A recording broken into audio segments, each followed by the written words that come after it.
any power allowed of difference which is founded on special conditions can never be permanent, because the moment the conditions will change, those provisions are apt to change.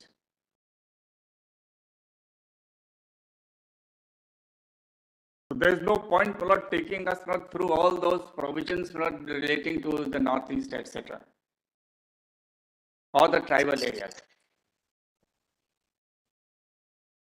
Nobody claims permanence for them. They can always be amended. They came through the route of 368, they will go by the route of 368. Here the problem is 368 is barred and it says signpost is go to 370. Proviso.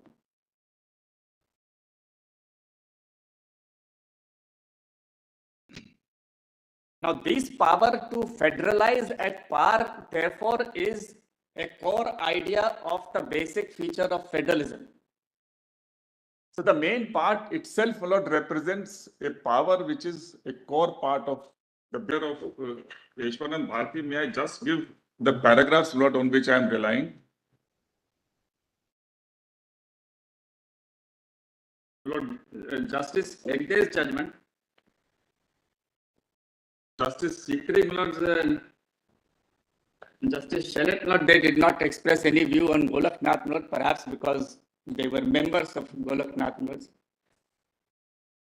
And 10 judges overruled it. Justice Hegde, Lord, this paragraph 640, 647, and 674.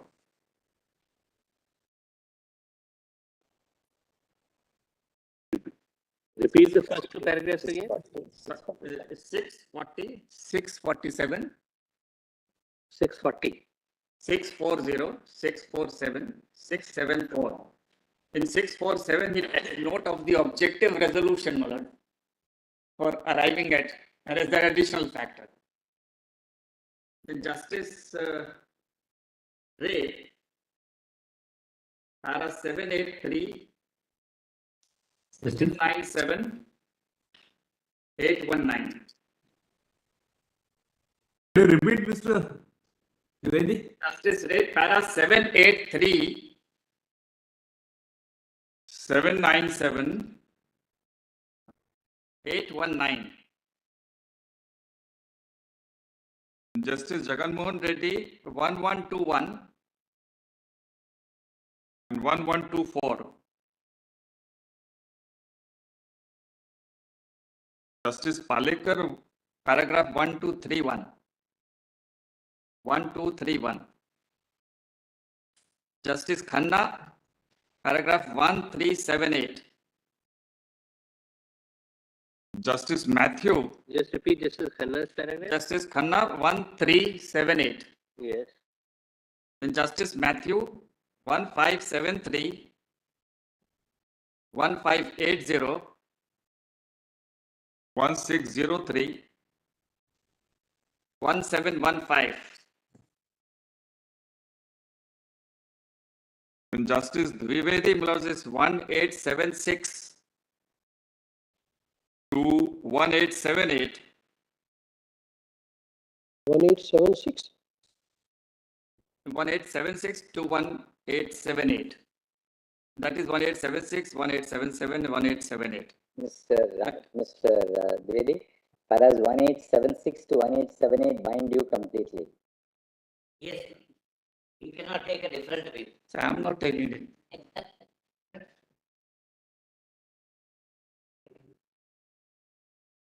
And then Justice Y.V. Chandrachud.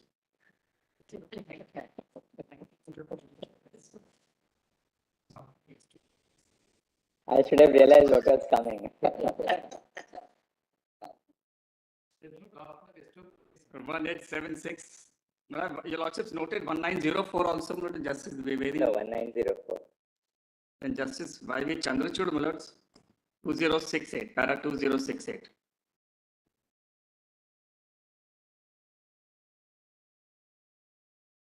And what is the principle which you are relying on? They describe what is a constituent power. So the power which enables amendment of the provisions of the Constitution, be it a derived constitutional power, it is the nature is constituent. The fact that it vests in Parliament or it vests in the President being in the head of the executive would not make a difference. The nature of power, it's certainly not similar to ordinance making power. Ordinance making power is specifically, expressly said to be having the force of the law made by Parliament. 123 and 213. In fact, the ordinance making power would support your submission, because the fact that a power is not vested in Parliament, in this case the legislative power, the ordinance making power, is not dispositive of the nature of the power. Yes. It's not the institution which wields the power, but the nature of the power which is crucial. That's right. I'm grateful. One has to consider the nature of the power, not who is wielding it. So, for instance, one of the exceptions to the doctrine of separation of powers is the legislative power which is vested in the Supreme Court to frame its own rules. Yes. It's also regarded as legislative in character. It is. And it is original, flowing from the Constitution, not otherwise. Likewise, Parliament has the power to punish for contempt of itself. Yes. So, that is, in that sense, not a legislative power. It's a judicial power which is wielded by Parliament. So, according to you, there is no absolute 370 bracket, 370 itself is a constituent power. Yes. Because it's a power to amend the application of the Constitution to Jammu and Kashmir. That's my answer. Then was it, with regard, the other submission which I made was about recommendation. I will not repeat that why my lord recommendation should be considered as non-binding, but just to compare, my lords, Chief Justice had last occasion words. If your lordship looks at article money bill, of course, your lordship saw, my lord, but that's different, lord, that goes to Rajya Sabha. Expressly mentioned that Lok Sabha is not bound. Yes. So money bill provisions are 109 and 198.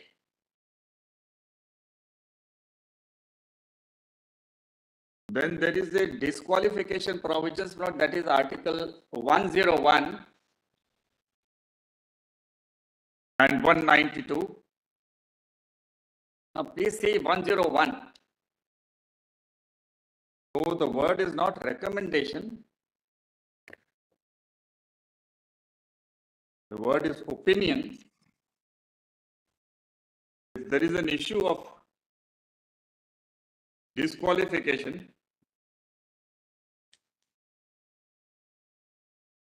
I'm sorry, not 101, 103 words. 103. I apologize. 103.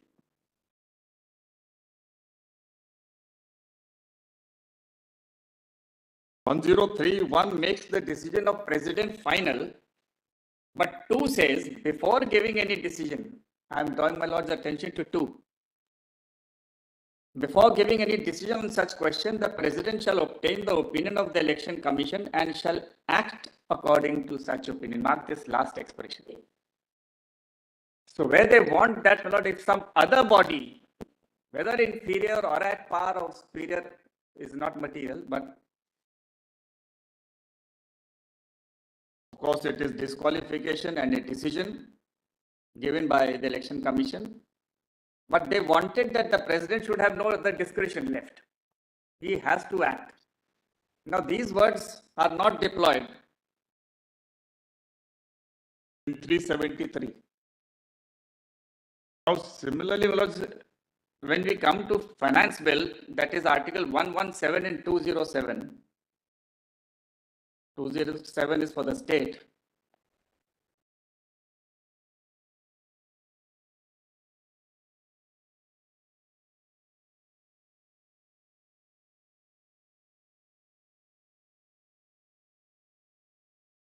Sub article 1 of 117, a bill or amendment making provision for any matter specified in clause A to F of clause 1 of article 110 shall not be introduced or moved except on the recommendation of the president, and a bill making such provision shall not be introduced in the Council of States. Now this is a perpetual provision, it's not a temporary one.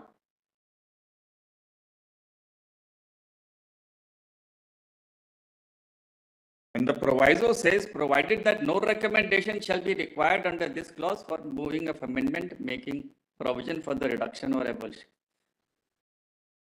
Now, very interestingly, the bill is to be placed by the cabinet, the council of ministers. And the recommendation is to be made by the president, which is also council of ministers. Now, this is relevant word for Article 3. So, our framers do contemplate situations where the council of ministers is at both the ends. At one end, it speaks through the president.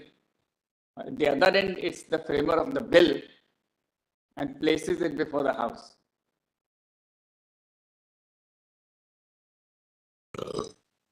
And president is acting on the advice. In a way, it may appear to be superfluous because if the cabinet has to place it, straightaway proceed because the cabinet and president in any case has to sign it and recommend. But the situations are different.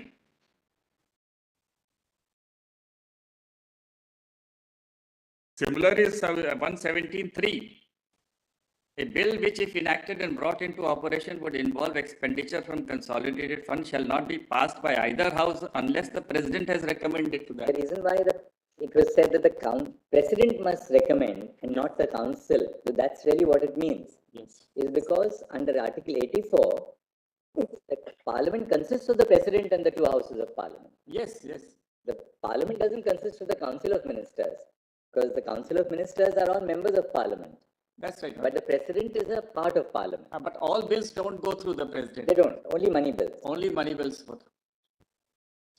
sort of, perhaps it was intended to be an additional precaution that the president may look into it, may perhaps exercise his power under Article 75, etc. to divert it. And so you don't specify the council of ministers because they are part of parliament. Individually, they are members of parliament. Absolutely. Correct.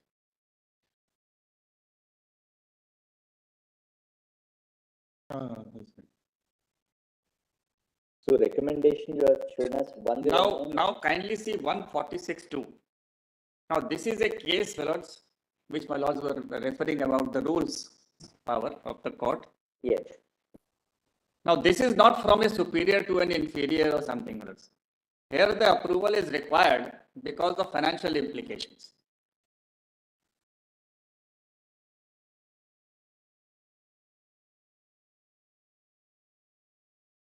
(146.2) and for High Court it is 229.2.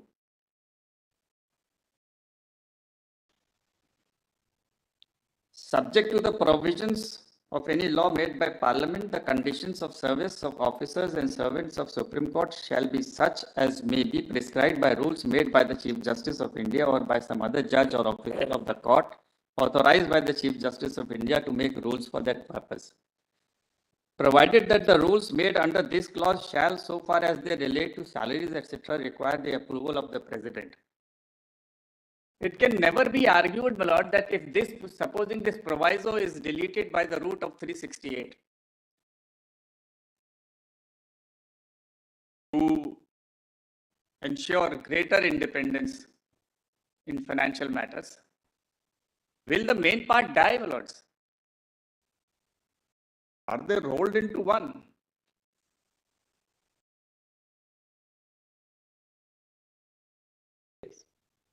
So the fact that the proviso ceases, the main part ceases, and one very great argument, Lord Mr. Gopal Shankar Narayan had raised, drawing my lord's attention to the colon.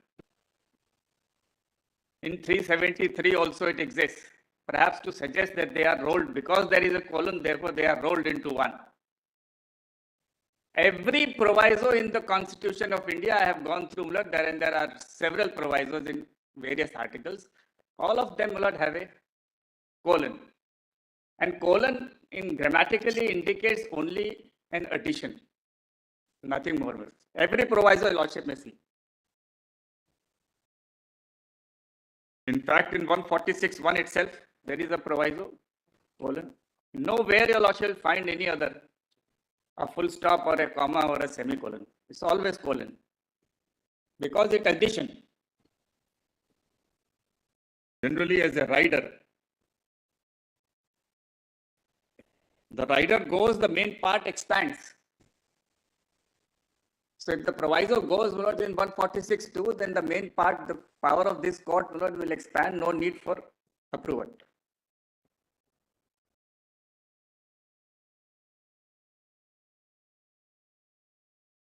The last part of this section of my submission is that so far as Parliament is concerned, the CO 273 does not refer to 367, etc.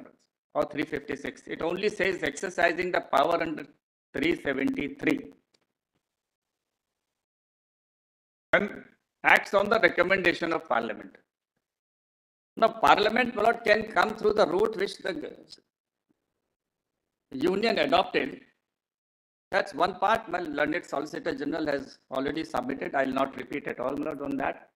I adopt that and nothing which I say detracts from that submission.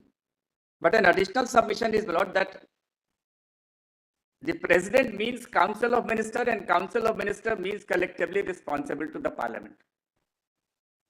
So Article 53 read with 73 and read with 75.3.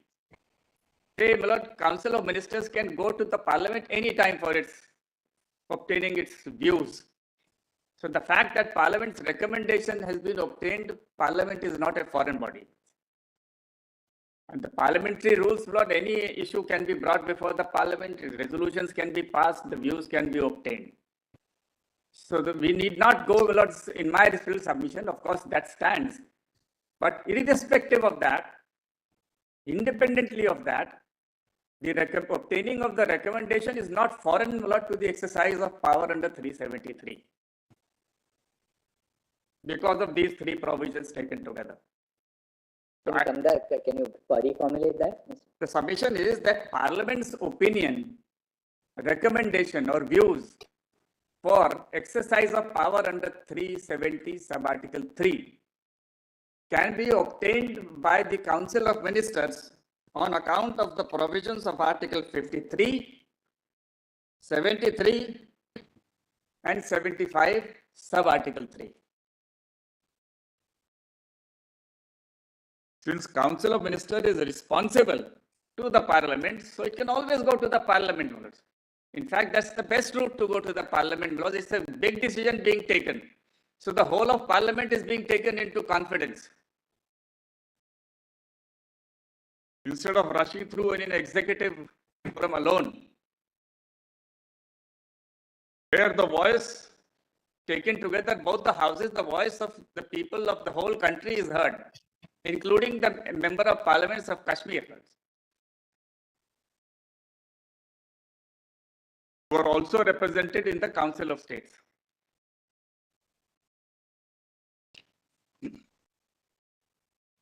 So therefore, CO 273 is sustainable on its own.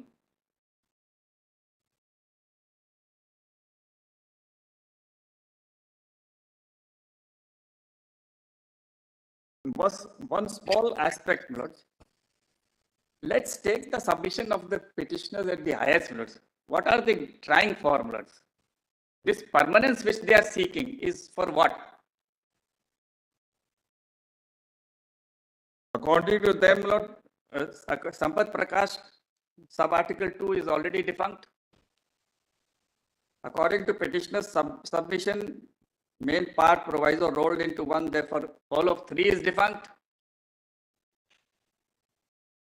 A, of course, 238 itself has gone, is defunct. B1 only, Lord, and B1 has a very narrow scope, Lords. Please have B1 once again. I have a slightly different take on B1.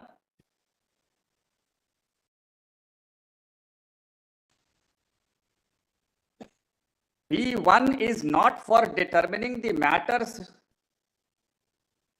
irrespective of the list. What matters have been specified in the instrument of accession are to be determined by a reading of the instrument of accession itself. Nothing can be taken away from that. That is final, sealed.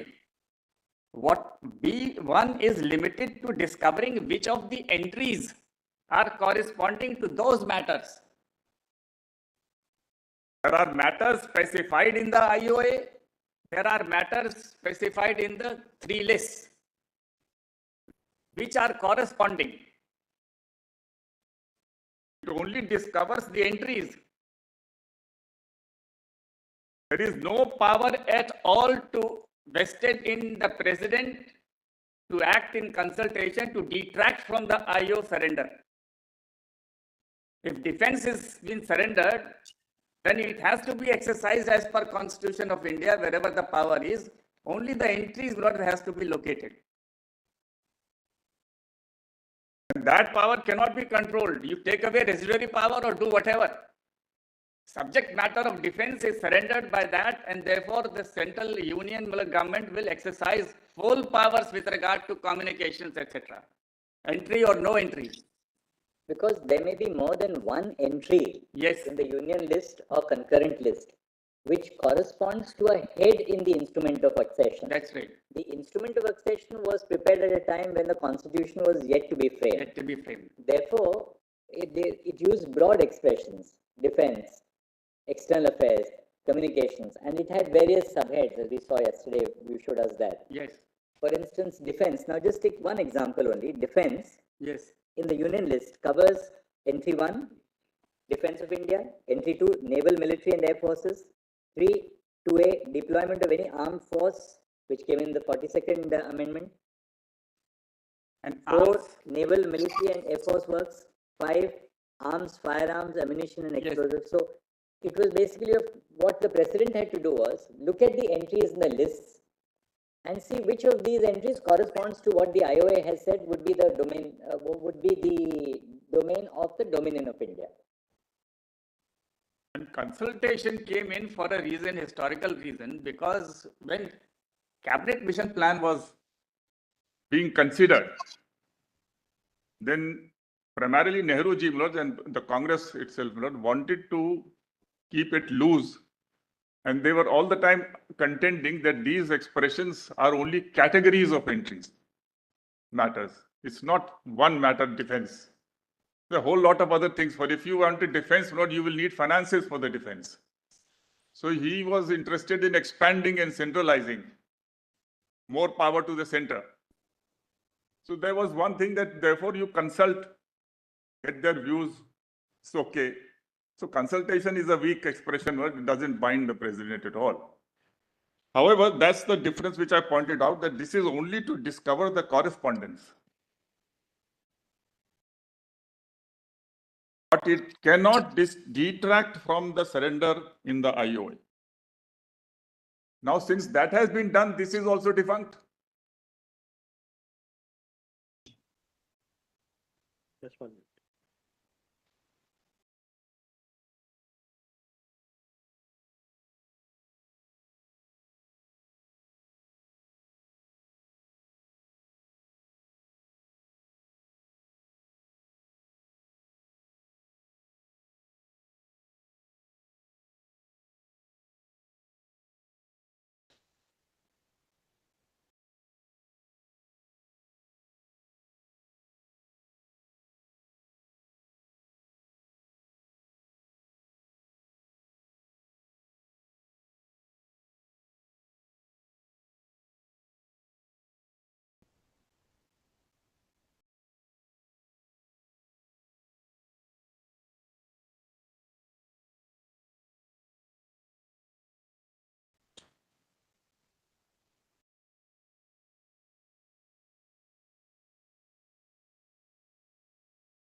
So what survives is B2 and D, proviso 2.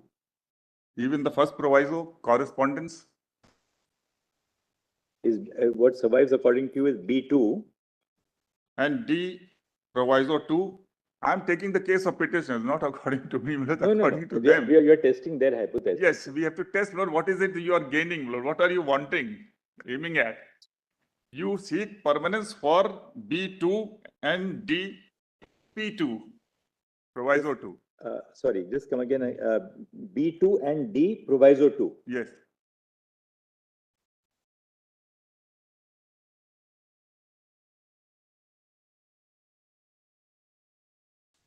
And Lord, over the course of years, almost all institutions of the union have been applied.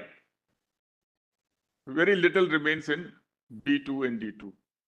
So permanence for that. It really leads to the principle, Lord, that we should avoid absurdity, Lord. It's a reductio ad absurdum, Lord.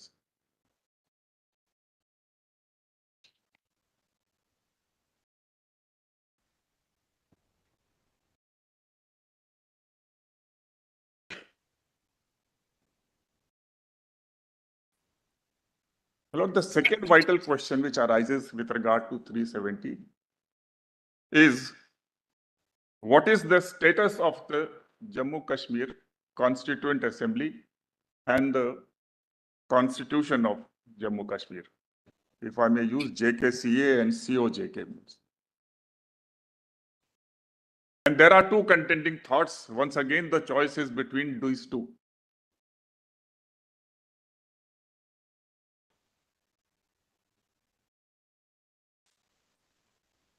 Yes. We are saying that the source for creation and disappearance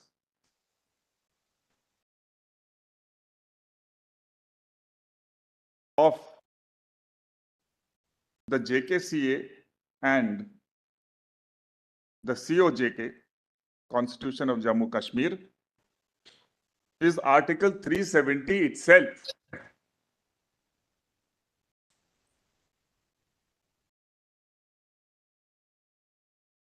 Whereas the petitioners contend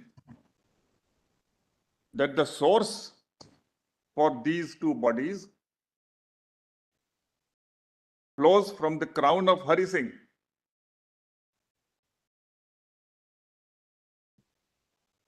That is to say, residuary sovereignty, remnant sovereignty, or internal sovereignty. Three expressions have been used by three different councils. What are the expressions? Residuary sovereignty, remnant sovereignty, or internal sovereignty. Shared sovereignty. Shared, which my friend Nitya used, has a different connotation. We are all sharing, Lord. We are all co-sharers of sovereignty. Every individual citizen is a co-sharer. I have no problem with sharing of sovereignty. Residuary sovereignty, We all share, Lord. remnant sovereignty, and the third? Internal sovereignty. Internal, yes. Mr. Dr. Dhawan said that. And from this idea of remaining balanced sovereignty, there was a further concept introduced, bilateralism or compact. There are two sovereigns now, one remnant and one the main sovereign. So the two sovereigns are talking to each other, whispering to each other, and all that theory, and compact and bilateralism emerges. So the choice is between these two, Lords. If you accept that some sovereignty remained after the signing of the IOA, and some sovereignty remained after agreeing proclamation that of Yuvraj Singh that relationship between union and the state will be defined by the Constitution of India as applicable to. Then that expression is very important. You don't have to go out of Constitution of India. It is defined by the Constitution of India as applicable. Whatever it may be applicable, but it is to be found within the terra firma of the Constitution of India.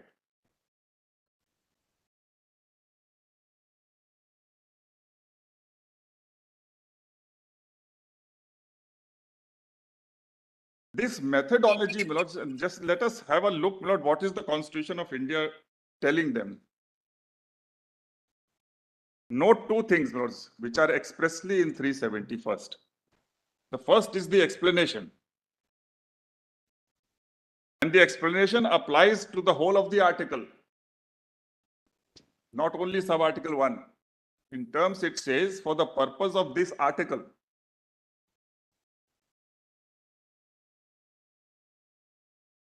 the government of the state means so and so. What is it doing, my lords? One, it is substituting the Maharaj for Maharaj acting on the advice of Council of Ministers. So the monarchy is dead.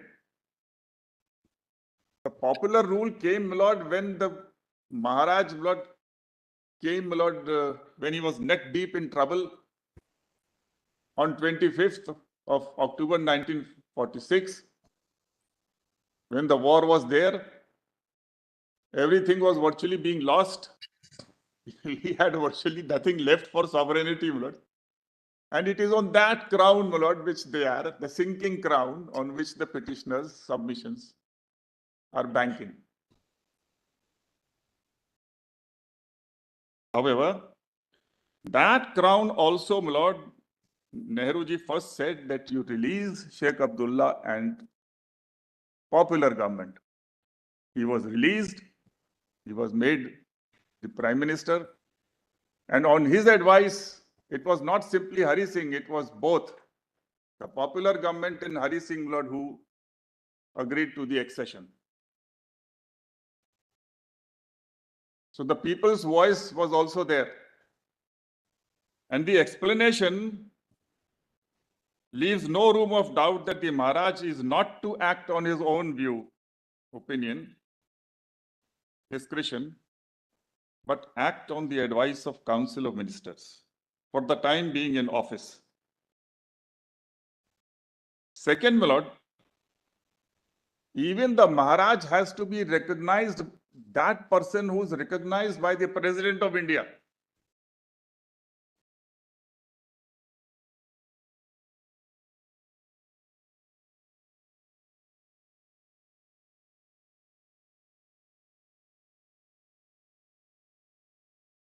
So when Yuvraj, my lord, issues the third proclamation in 1951, that is after the Constitution of India came into force, he was acting on the advice of the popular government in terms of the explanation to convene, to constitute and convene the JK Constituent Assembly.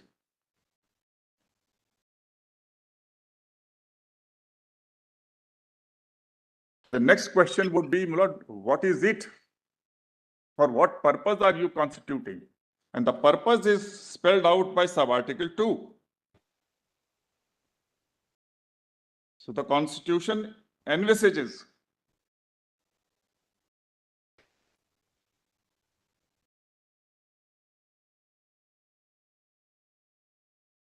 that this assembly is for the purpose of framing the constitution of the state. The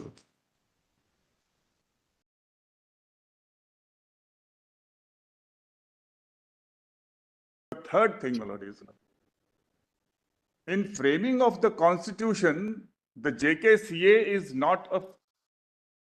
does not enjoy the freedom which the Constituent Assembly of India had. It was bound by several things. First, it was bound to frame the constitution in a manner that the sovereign democratic Republic of India, that's not adversely impacted.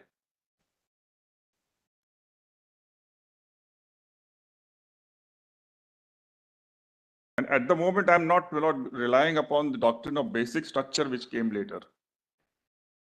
But even as it stood in 1950, 26th of January, this constitution of JKCA could not detract from it and has not.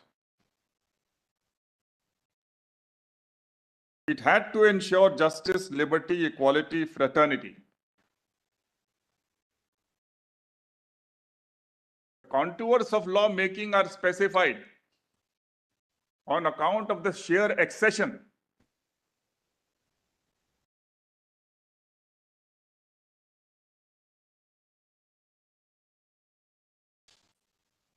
It was also bound by Article 1. It could not declare that we are not the federal unit of India.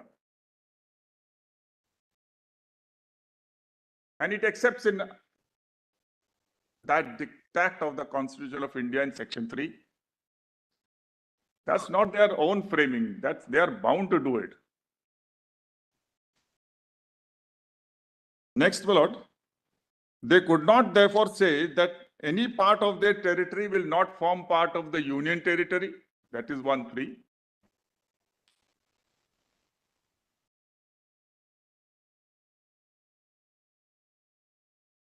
They could not also say that every person domiciled in the territory of India, and your lordships have held, my lord, I'll give that judgment where lordship said there's only one domicile. Every state does not have a domicile. Nobody can say I'm domiciled in UP or Tamil Nadu or Bihar, etc. So they could not say that the people who are, that is the permanent residents of Jammu and Kashmir, will not be the citizen. And they accept that, my lord, in Section 5. That's not a gift of JKCA. That's the gift of the Constitution of India and the dictation of the Constitution of India to them. The same applies to the fundamental rights. Every citizen, see the concatenation and the connection between these provisions. 1, 5, Part 3, which says every citizen. In fact, some of the fundamental rights are broader, but 19 specifically citizens. So these rights could not be denied, and therefore they rightly will not follow it, the diktat will not, and put it in Section 10. Even if it was not there, my lord, they would have enjoyed these fundamental rights under the Constitution. And neither the president acting, my lord, under 370, nor the authorities, my lord, who are giving concurrence or consultation or recommendation could say that apply 370. That's not the purpose of the recommendation, is very narrow. Continue operation, don't operate, or operate with some little modification.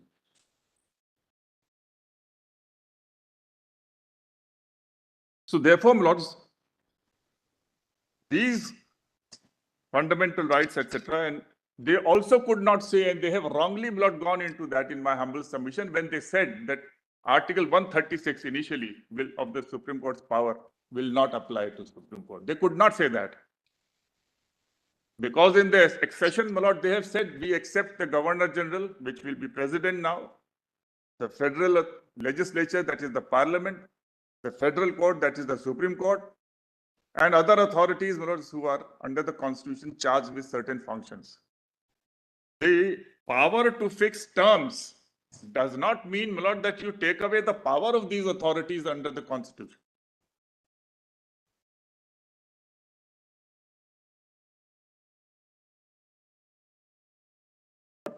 Things have been happening, my lord. 35A has also come, 136 had gone. That to deprive 136 to the people of Jammu Kashmir, my lord, is a huge denial to them.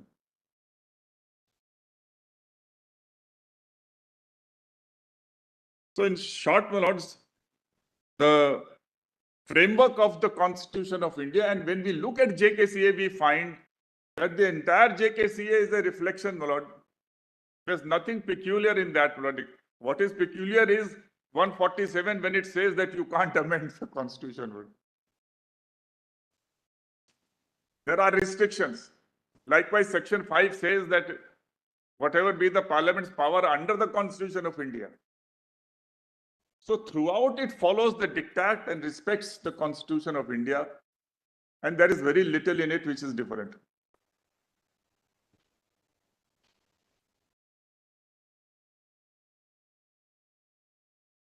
This methodology which has been adopted by the Constitution of India for the formation of JKCA, its convening and its enforcement, in my humble submission, is very akin to the juristic concept of devolution of powers. Devolution of powers. The Constitution has devolved power on the Yuvraj, then acting on the advice of Council of Ministers, to convene for the purpose of framing the Constitution in accordance with the broad format, as I pointed out.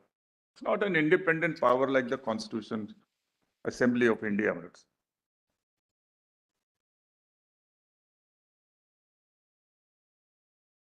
I'll give to your lordships, in view of the time constraint and these two judgments, this concept is frequently applied, Lord, in United Kingdom.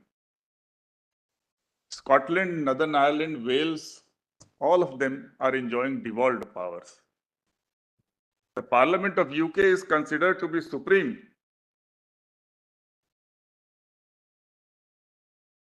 There, of course, that is somewhat different in the sense that the law made by UK Parliament for Scotland specifies not their Parliament.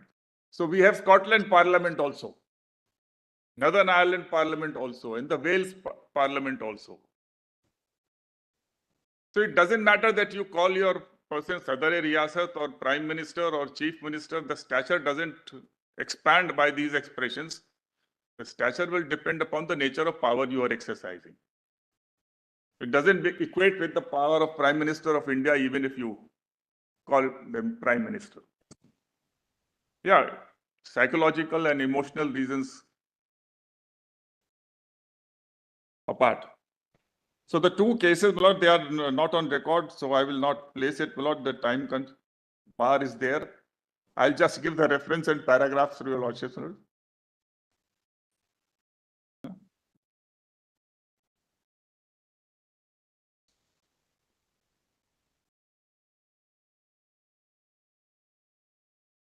Not admitted.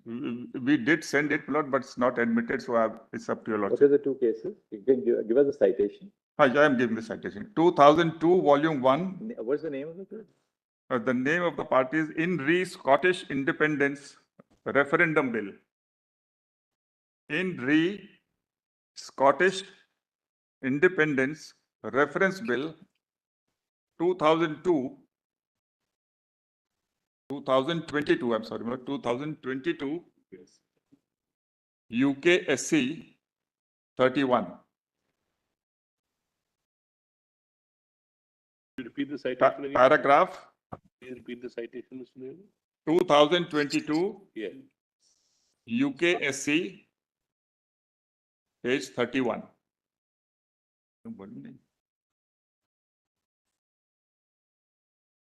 Para 76, 77, 82, 88 and 90.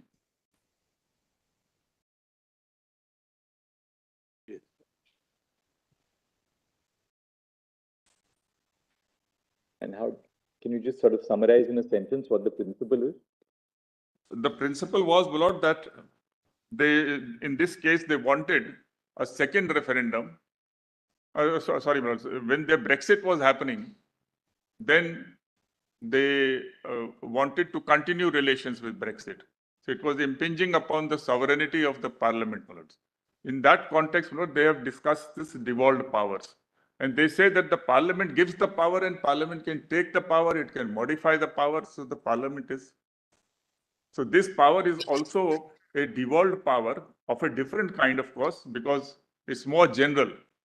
It's not itself framing like other states what they are to do. They don't have the list too. So it's a little more.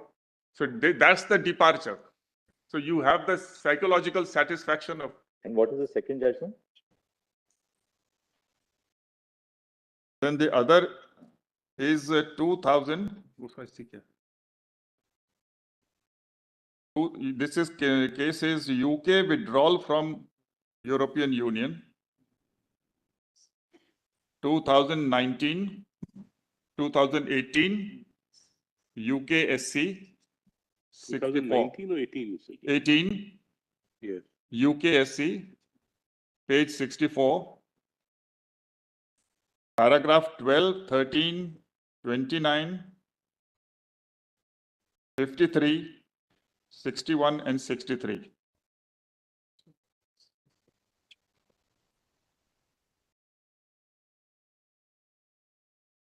Now in this context, Lords, kindly just keep my written submission open, Lords. It's in the combined.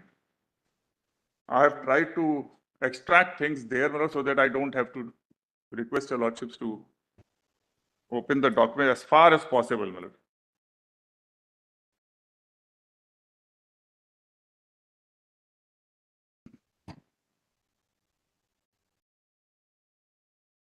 The other aspect of Nehruji himself says that the idea of having a constituent assembly for framing a constitution for the state emanated from the government of India. And that is, the Lordship will find in para 128, page 44 of my submission. It's in which volume?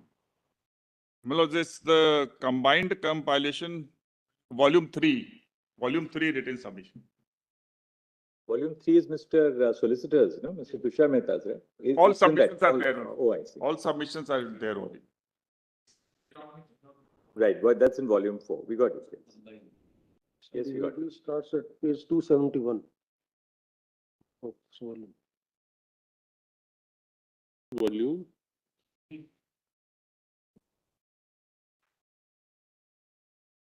Kindly come to the last 8 lines, notes. Of which page? It will be, notes, paragraph 128 at page, PDF might be 44 minutes. Not 44.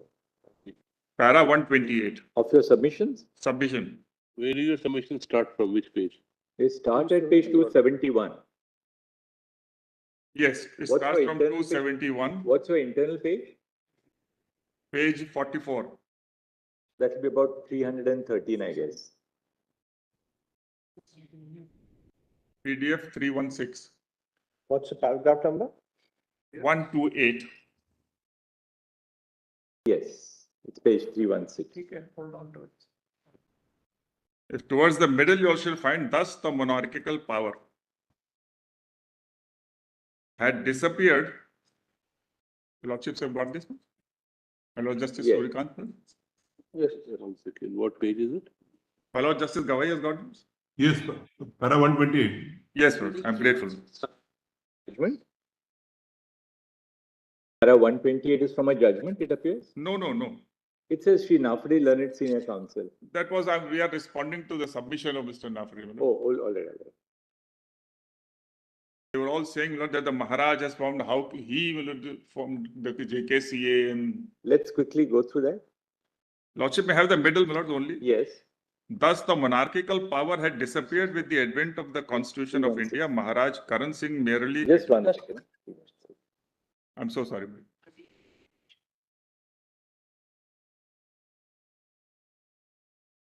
Monarchical power. Yes. Thus, the monarchical power had disappeared with the advent of the Constitution of India. Maharaj Karan Singh merely executed the mandate of the Constitution of India embodied in Article 370. Secondly, speaking in the Lok Sabha on 26th of June 1952, soon after the proclamation of Maharaj Karan Singh dated 1/5/1951, Prime Minister Shri Jawaharlal Nehru said, "So the government of India and others put it to them to the Maharaj and Sheikh Abdullah as soon as he came out that this matter must not be hurried, and it was our idea then that a constituent assembly should be elected in Kashmir quickly and as soon as possible to decide about these and other questions. We advised them.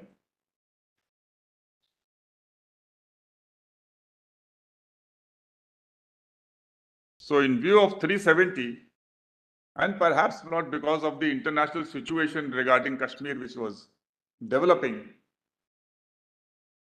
the government of India wanted that it should be convened, there should be a ratification of accession and all that. That's the idea came from here, not coming from them, my lords. What was Maharaj Hari Singh wanting, lords? He contemplated a national assembly. He was still dreaming of independence.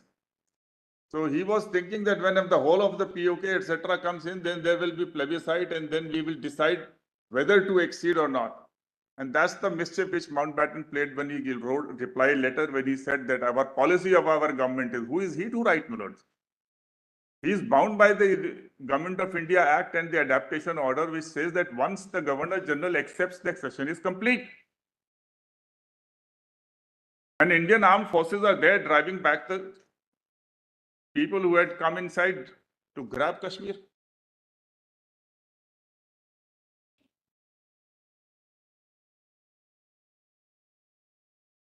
He writes a letter, my lords. Governor General directly writing a letter. Policy of our government is that letter has no meaning. Mr. Sibal referred to that letter to draw some sovereignty, my lord, etc. That still looks sovereignty remained.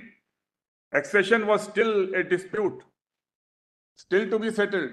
It's not final. So where are we to go? To what extent, police?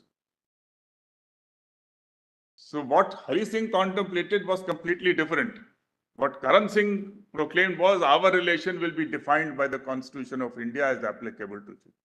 The two different contrasting expressions used there.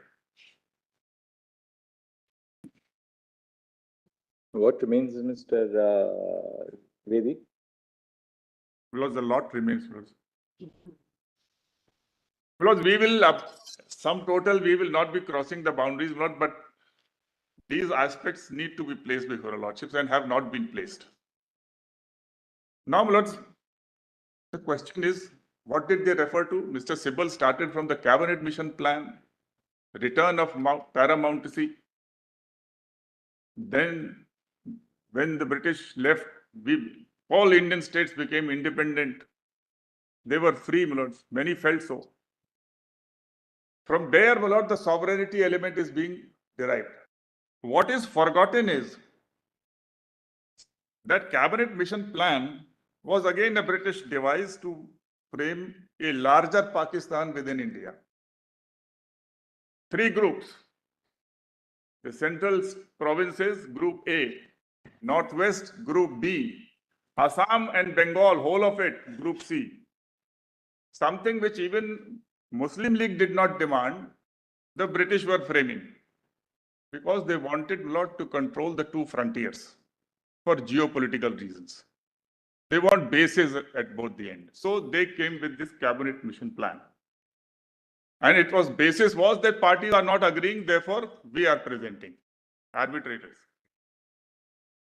And what was the dispute? Well, the first great interpretative exercise where the fight was, are these group frozen?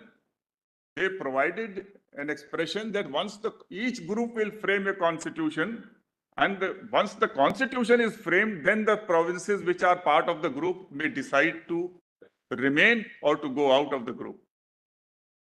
Then the leaders who were leading on the side of the Congress, they said, no, these groups you may form, but once it is formed, then the provinces need not wait. And they will, so the huge fight not about the frozen character of the groups. And the other issue was parity at the center, weak center and parity.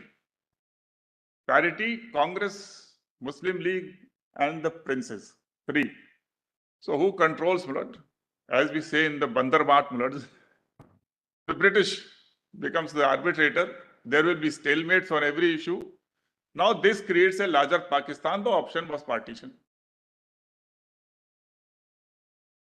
Now this went on.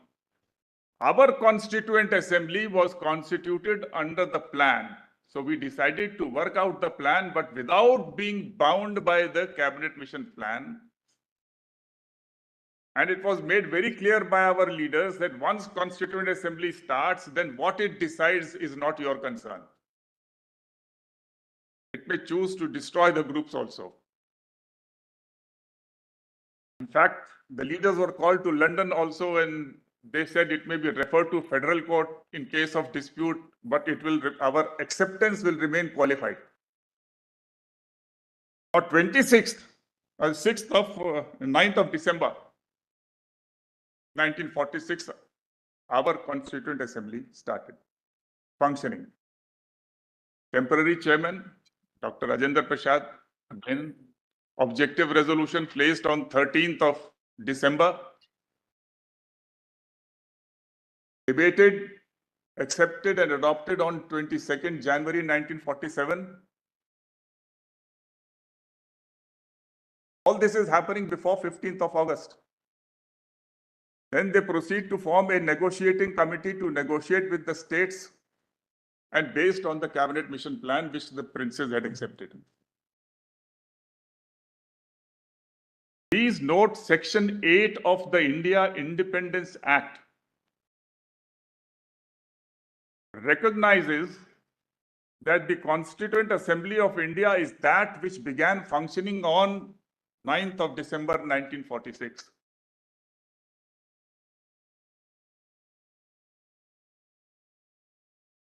There may have been a withdrawal of the British legally and physically on the 15th of August, which we celebrate as our Independence Day.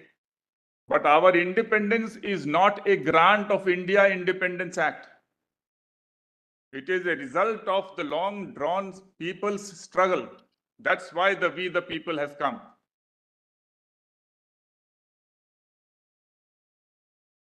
There are some observations in Justice Beg's judgment, Lord, in Indira Gandhi's case, which the other side relied, but I found some other observations which say that independence was granted by the India Independence Act.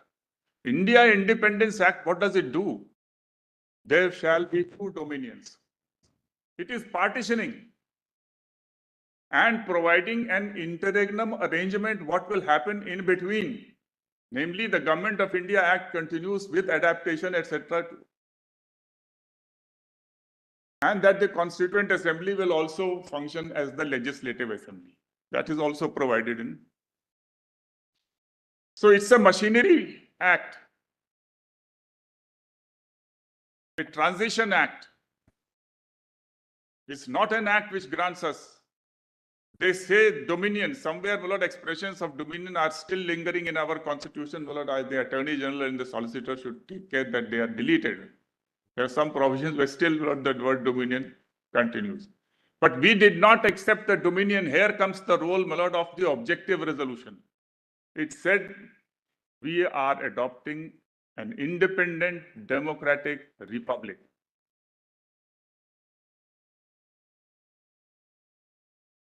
So the negotiation with the Indian states are based on the concept of republic.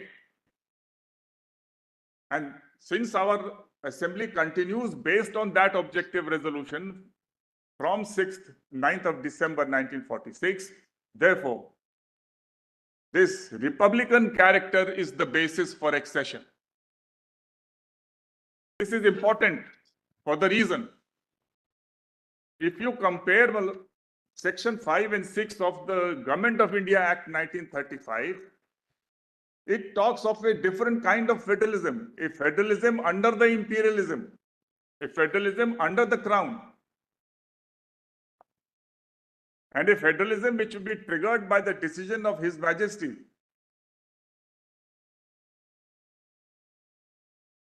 Provided more than half almost of the princes agree then to come in.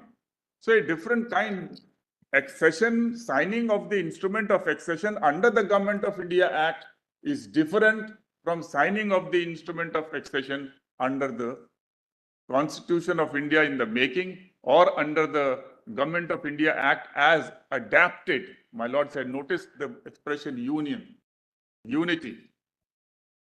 There is some very vital document. Now, my lord, government has released several volumes of transfer of power, having about total of 13,000 pages. I was able to get this document, which is annexed to my written submission. Kindly have a look at that. It completely changes, and all these documents were not present, my lord, in the earlier exercise relating to 370. PDF paper. PDF page 327.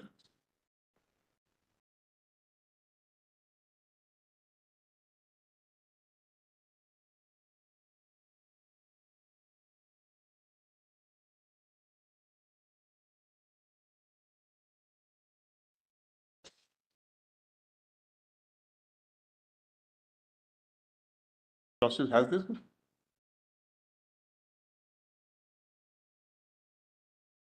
Yes. My lord Justice Call has this? This volume 11, the Mountbatten. Is that what you're reading? An extra 2? No, I'm on the same written submission, my lord, which I was reading Yes, earlier. Yes, yes. That's the 327 begins with Volume the 3. constitutional relations between Britain and India. Yes, yes. May I please it?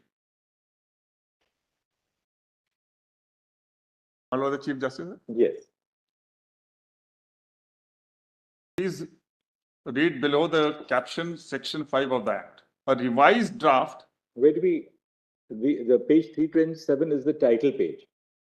Next page, Lord. Page, Next, running page 70. that is 8 June 1947. The letter of 8th June Mr. 1940. Rajgopalacharya to Sir S. No, Lordship, go ahead. That's I'll come to that letter later, my lords. Please come to running page 73. Oh,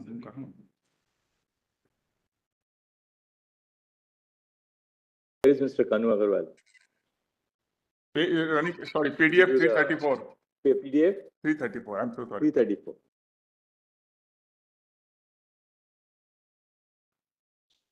Achha. All right, then got it. 334 is a part of some document, I guess. What is that document that this is a part of? Oh, that's some earlier It's letter, my lord. enclosure number 1 to number 111. The disappearance of paramountcy, the emergence of independent sovereign states, and the balkanization of India by Sir Alladi. PDF 345. 345. 1 second. Give us a moment.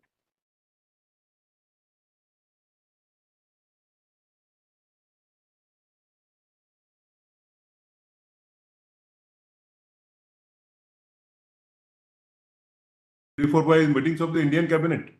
Yes, yes. Meeting of the Indian cabinet. I'm grateful.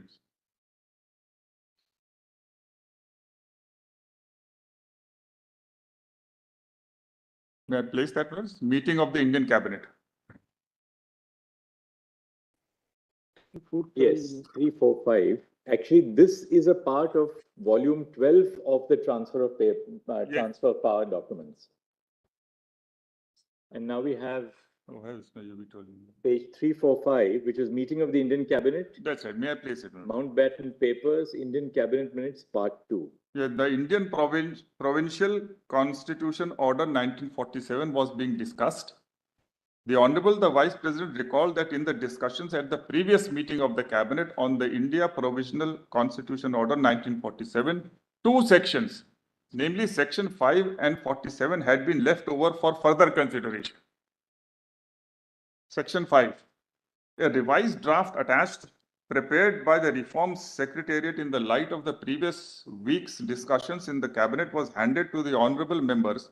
It was pointed out that there was the same fundamental objection to the draft as now revised as to the originally redrafted Section 5 of the Act considered at the previous meeting.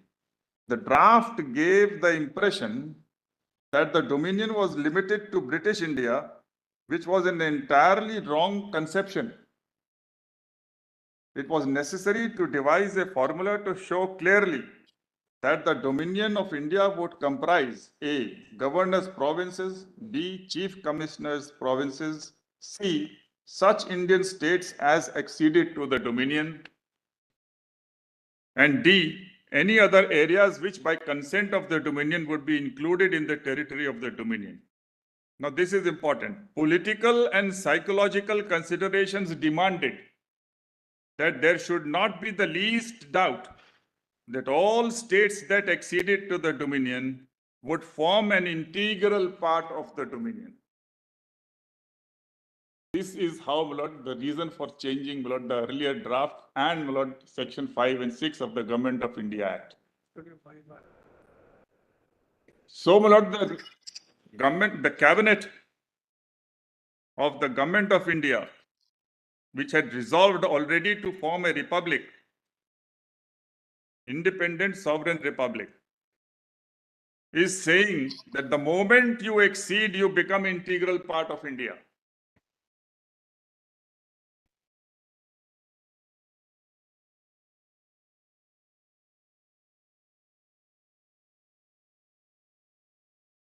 The whole thing changes a lot with this backdrop. If you read the IOA which was signed, it was a formatted document. Everybody signed. So all those mergers and etc. which are being talked about, there is neither here nor there. They are just a methodology. Mergers are generally happening a lot of small states to the next door state or union of states which they formed. That has nothing to do with. Now, some states have accepted the Constitution of India, some may not have said so. That's once you sign, that's the last. You become integral part of India. With this adaptation order before the Indian states, the rulers signed the instrument of accession. So therefore, every state which signed, so far as it's becoming an integral part of India.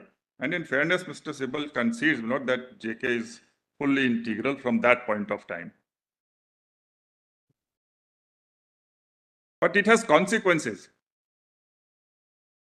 So when Article 1 talks about merger of territory, when it talks about including the state, it is not just off the cuff. That's the mandate flowing from the statute, accepted by everybody. Everybody is acceding on that basis. So it's an understanding. Therefore, all these states are mentioned in the schedule. And their territory is incorporated. That's the integrity.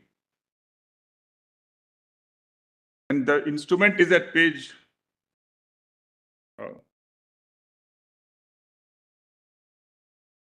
yes.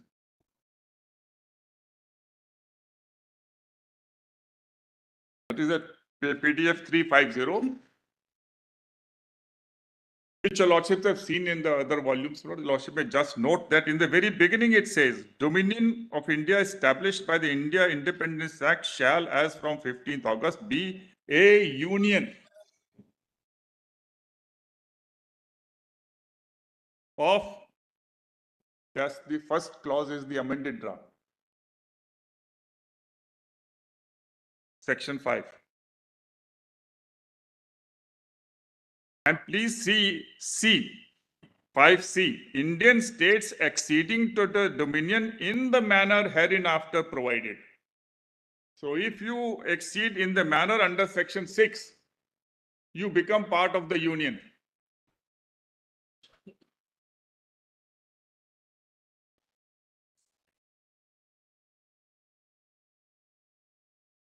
This is also there in volume 6, PDF 103.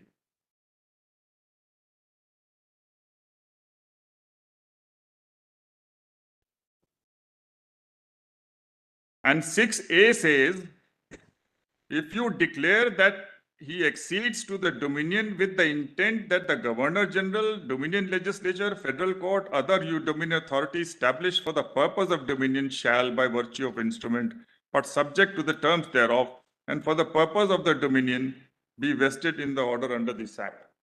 So once you accept all these authorities, once you integrate, how do you integrate if you don't accept? And the terms, the expression subject to terms doesn't mean that you, these are minor modifications or qualifications which may come in, but you can't say that on the one hand that I accept the Supreme Court, I accept the President, I accept everything, but qualification, I will not accept 136.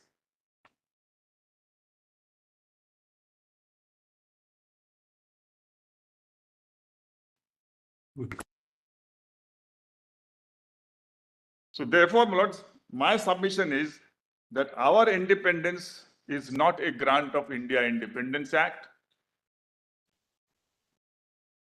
We had already resolved to form a republic, a sovereign independent republic, and 3, we amended the adaptation orders to make it clear to all the rulers of the states that the moment you sign the instrument, you are part of the union, you are integral.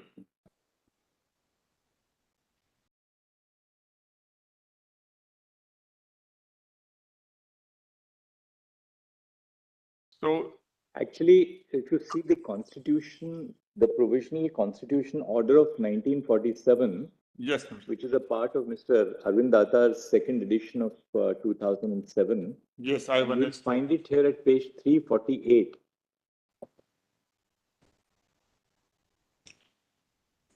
Page 348. Yes, Manoj. And what it says is that, the Government of India Act shall apply with such modifications as are specified in the schedule. Yes. Right? And if you go to the schedule now at page 350, Yes, there you will find the modification of section 5. that's right. The Dominion of India established by the Indian Independence Act shall, as from the 15th of August 1947, be a union comprising of C, the Indian states acceding to the Dominion in the manner hereinafter provided. That expression is very important, in the manner. In the manner. And now 6 says accession of Indian states. Yes. An Indian state shall be deemed to have acceded to the dominion of the governor if the Governor General has signified his acceptance of an instrument of accession executed by the ruler, whereby the ruler on behalf of the state A declares that he accedes to the dominion with the intent that the Governor General, the Dominion Legislature, the Federal Court, Yes. and any other Dominion authority established for the purpose of the Dominion shall, by virtue of this instrument of accession, but subject always to the terms thereof, and for the purposes only of the Dominion, exercise in relation to such states such functions as may be vested in them by or under the Act. Assumes the obligation of ensuring that due effect is given within the state to the provisions of this Act, so far as they are applicable therein by virtue of the instrument of accession. Now, B completely destroys the argument of internal sovereignty. You have to give effect to all these authorities, the laws made, the execution done, the judgments given within the state. Reservation of some subjects doesn't mean that some sovereignty remains. That's a distribution of powers only. So you have some more powers which others. What do you make out of that statement in the IOA where the Maharaja said that I have retained my sovereignty for the future? You see, section 6, which is amended, does not contain any such term. Rajas cannot, as the learned Solicitor General showed, somebody is saying that we will have reservation about tax. So that's their wish. You may wish anything. But so far as the statute is concerned, as adapted, section 6 does not contain any clause 8. All that remains is that by supplementary instruments, you can further make more concessions. You may concede more subject matters. That clause 8 is completely beyond 6. It has no validity. But I will say, you read that clause 8 of IOA where Hari Singh says, I preserve my sovereignty. That is only meaning that he is preserving his power to legislate and do whatever with respect to the remaining subject matters. Right. What's the next point, Mr. Dwivedi? We'll have to leave some time today for Mr. Giri. So long as all of you are within the time framework, we have no problem. But our time should be up till Monday, at least. Monday afternoon, Monday lunch. So That we'll is- try to finish by that. It won't. Monday lunch is the final time. Ordinary may not be a spill at all, Milords, but We were hoping that the we learned complete council today, but, but have it's agreed, quite- Milord, that I must. So Monday afternoon we have to, so that then we can give them the rest of Monday and Tuesday to complete the rejoinder. We'll.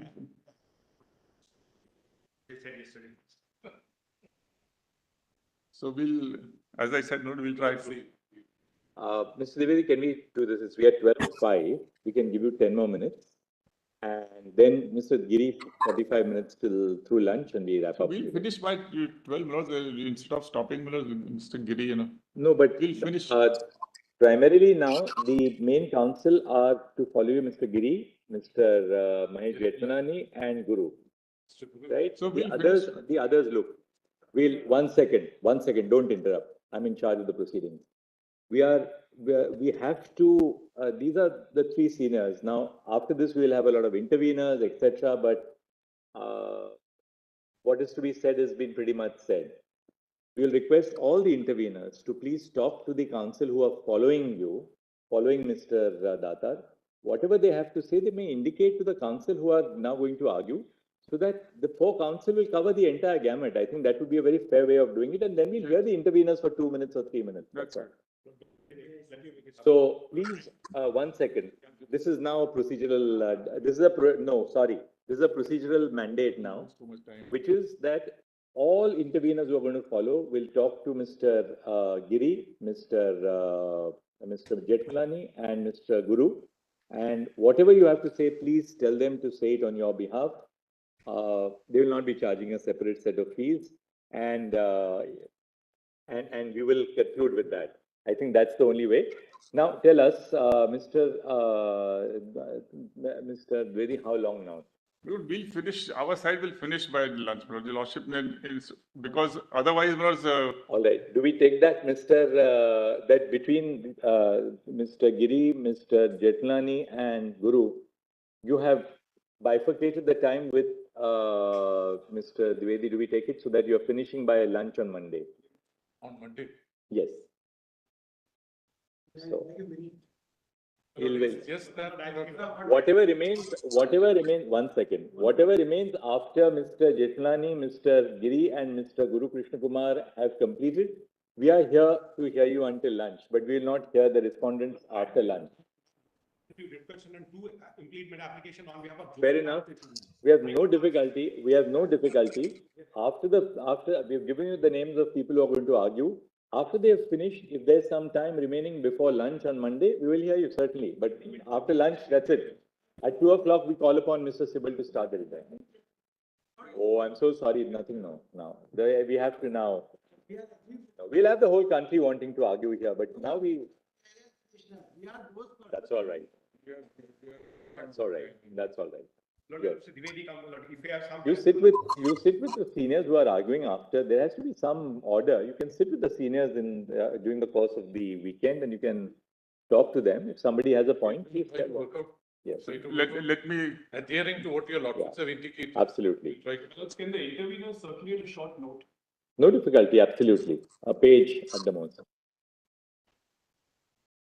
Because, Lord, some of them have taken a lot of, invested a lot of time, passion. But of course, we don't deny that. But then presentation has to be through either the seniors who are arguing have to curb themselves, or then we have to just do what we have to do. We'll abide by the timelines that your Yeah. lordships have indicated. kindly just note the documents. I will not read, Milord, because of the time constraint. Your Lordship may look into it. Just at PDF 328. This is about the paramountcy. What was the view of the leaders on the Indian side when they were discussing? None of these Indian states were independent, really. Mr. Dwivedi, we have understood this argument. Yes, so I'm not reading therefore. I'm just saying, Lord, Your Lordship may note the first is Raja Gopalacharya's note. The second note, Lord, is at page PDF 331, which is Sri Alladi Krishna Swami Iyer, Lord. And they took lot of pains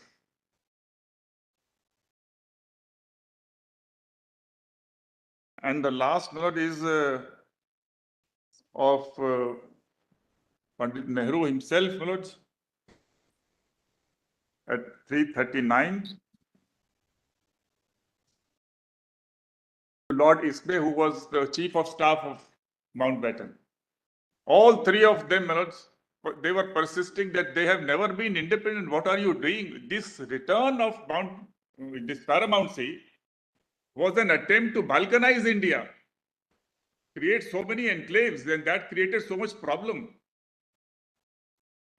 And it is thanks to Sardar Patel's, my lord, that all this was quick, and when he left, he was wondering, my lord, that what he was trying to negotiate on 3 subjects. And Sardar Patel, he said that you have wiped out the monarchy from the map of India.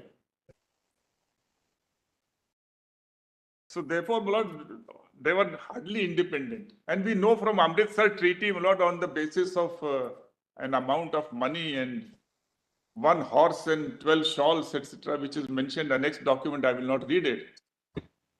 It was transferred to Gulab Singh, and that's how this. So when were they? Earlier under Ranjit Singh and some king or the other, they were never independent. So that's the. So therefore, this sovereignty flowing, internal, residuary, whatever, there was no sovereignty. And whatever left, Article 1 finishes. That's the complete merger. No merger agreement is required. No supplementary instrument of accession is required. Now, lords, in Re Berubari, kindly read, I am reading only from this para 73 of my written submission, which is at page 298.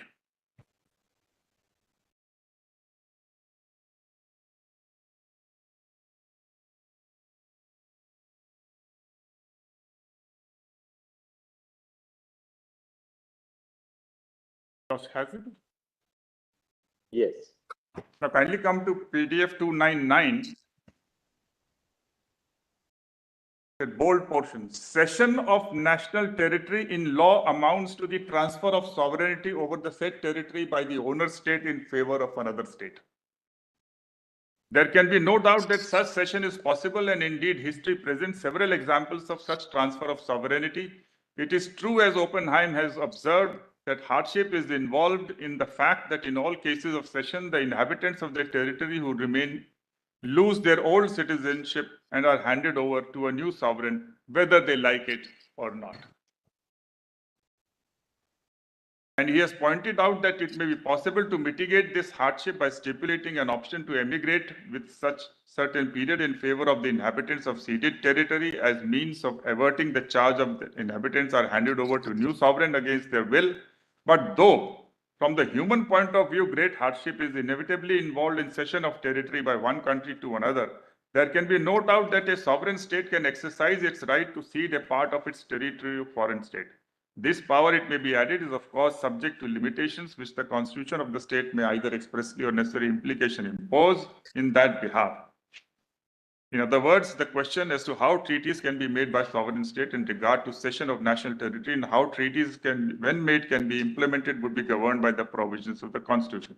Stated broadly, the treaty making power would have to be exercised in the manner contemplated by the constitution is subject to limitations imposed by it.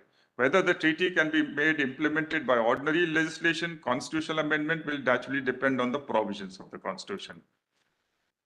Then kindly come to the next overleaf, my lords. Last few lines of this paragraph. We have already referred to Article 1(3)(c), and we have observed that it does not purport to confer power on India to acquire territories. It merely provides for and recognizes automatic absorption or assimilation into territory of territories which may be acquired by India by virtue of its inherent power as a sovereign state. So that 1(c) and 2, they are straightaway act of state. So even constitution can recognize by its provisions certain powers which are in the nature of act of state. It may circumscribe it or it may not circumscribe it. Now kindly also have 74 Santosh Gupta, my lords. This was read out by Mr. Nafre, But he said this is obiter. State of JK has no vestige. This is two judgment.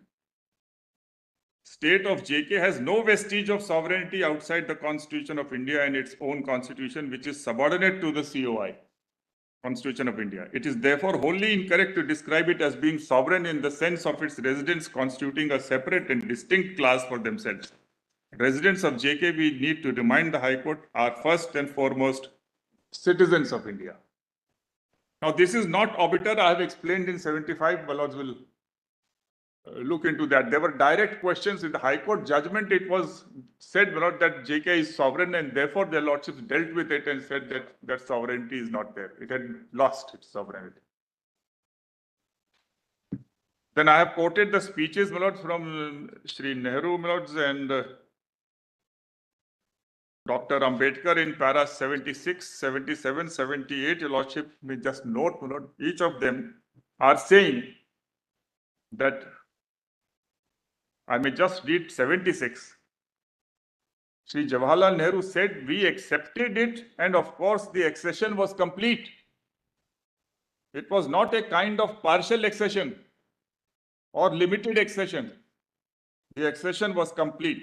But we said that we will abide by the verdict of the people whenever the chance or the opportunity comes. He also said, so Kashmir obviously is a constituent unit of the Federation of the Union of India. But a difference has subsequently arisen, you please remember that, not originally, between Kashmir and the other states, because subsequent to the earlier accession, the other states have become integrated more, which Kashmir was not and could not in the circumstances, as I have tried to point out. But nevertheless, it is a whole constituent unit of India. Various things flow from it, various consequences.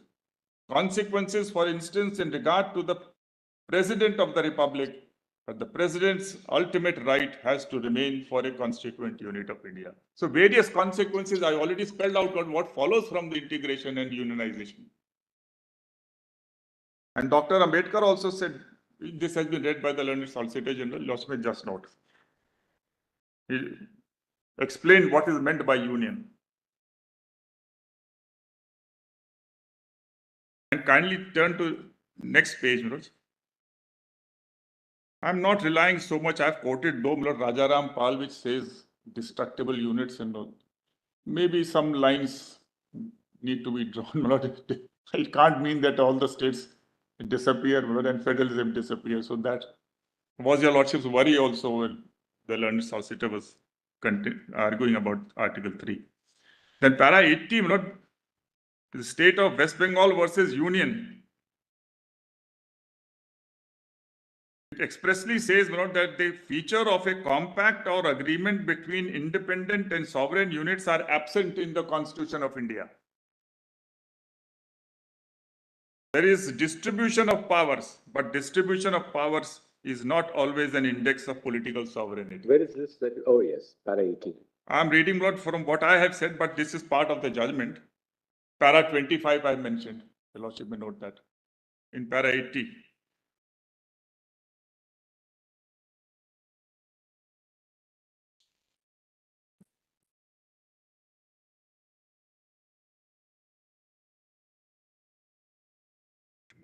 Then kindly have paragraph 51 going back a little.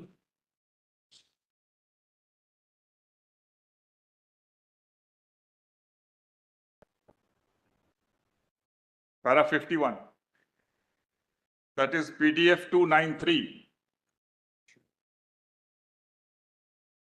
Same written submission.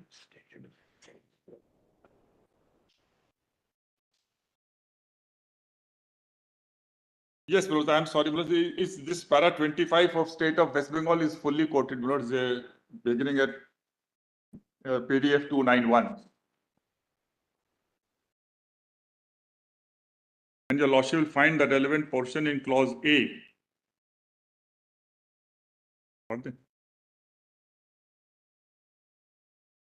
Kindly come to PDF 292. PDF 292. This is a paragraph 25.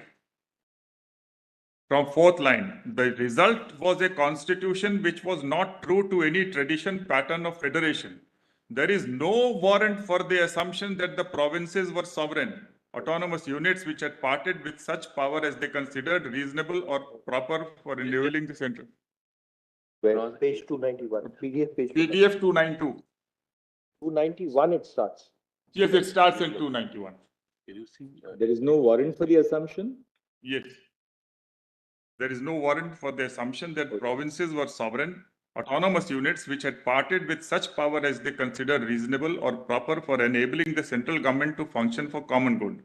The legal theory of the constitution was the withdrawal of resumption of all powers of sovereignty into the people of this country and the distribution of these powers, save those withheld from both the union and the states by reason of provisions of Part 3 between the union and the states.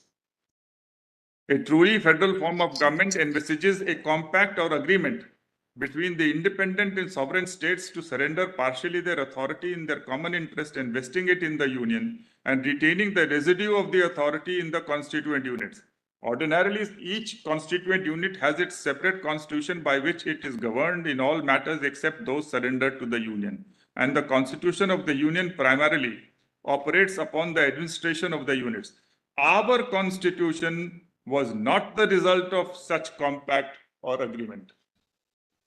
Units constituting a unitary state which are non-sovereign were transformed by abdication of power into a union. Then the second characteristics is supremacy of the constitution which cannot be altered except by the component units. Then see distribution of powers between union and regional units. If your lordship, the fourth is supreme authority of courts to interpret the constitution, that is D. Kindly come below that. In our constitution, characteristic D is to be found in full force. A and B are absent. There is undoubtedly distribution of powers between the union and the states in matter legislative and executive, but distribution of powers is not always an index of political sovereignty.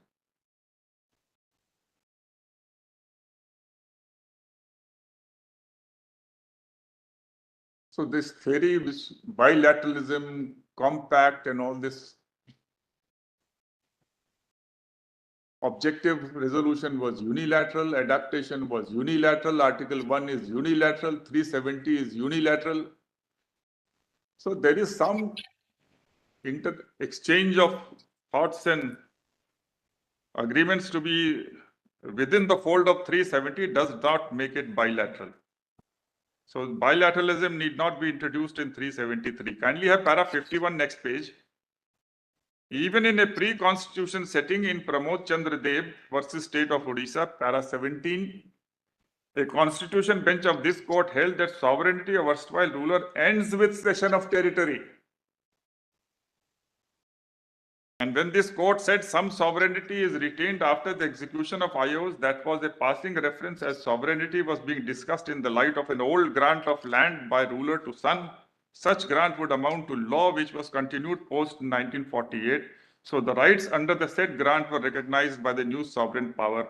And Indri Beruvari also takes the same view in para 31, which I had already read.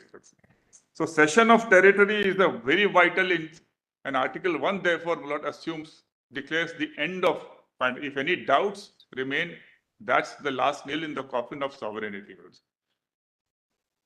It is surprising, Lord, that my friends on the right, Lord, wedded to democracy are seeking permanence based on a crown which is long gone. The king is dead, long live the king.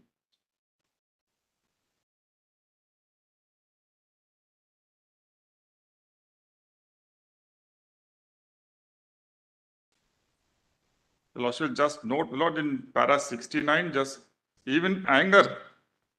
Shri Anger also says that they are fully integrated. We can't extract some paragraphs here and there, Lord, and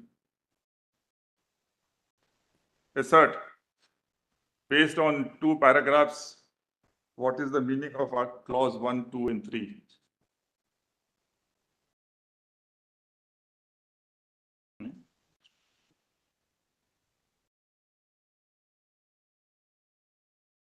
Page 26. If you shall come in that paragraph 68 next page, that is 298, PDF 298. The draft Article 306A was placed before the Constituent Assembly on 1710 and passed on the same day. Dehanger said the meaning of accession is that at present day, the state JK unit is a unit of a federal state, that is Dominion of India. Dominion is getting transformed into a republic, which will be inaugurated on 26th. JK state therefore has to become a unit of the new Republic of India. He goes on to say that instruments of accession will be a thing of the past in the new constitution.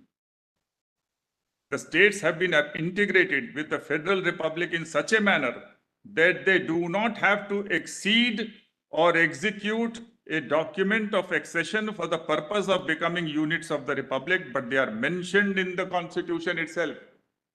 Now all this is left out and you extract 3 paragraphs where he is trying to say very lightly about referring to clause 1, 2 and 3. And he doesn't say what happens after the JK Constitution Assembly ceases. He could not have said, the times were so difficult. Therefore, it is a very brief speech. But these are much more vital expressions in his speech. You don't have to exceed or execute a document of accession for the purpose of becoming units. The preamble and the Article 1 and 5 and fundamental rights, all they complete. That's the republic. Without it, there is no republic.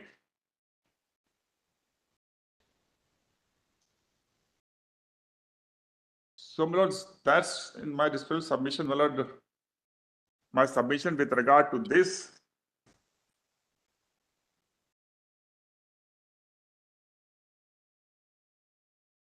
I don't wish to, my lord, add anything about 356, etc., my lord, except to say that, my lord, in Bommai's case, there are 2 observations with regard to the width of this suspending power.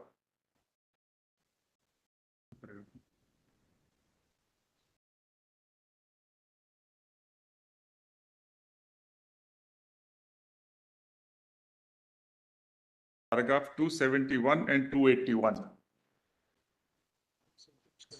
I'll give it in a piece of paper, my lords, the paragraphs without detaining your lordships.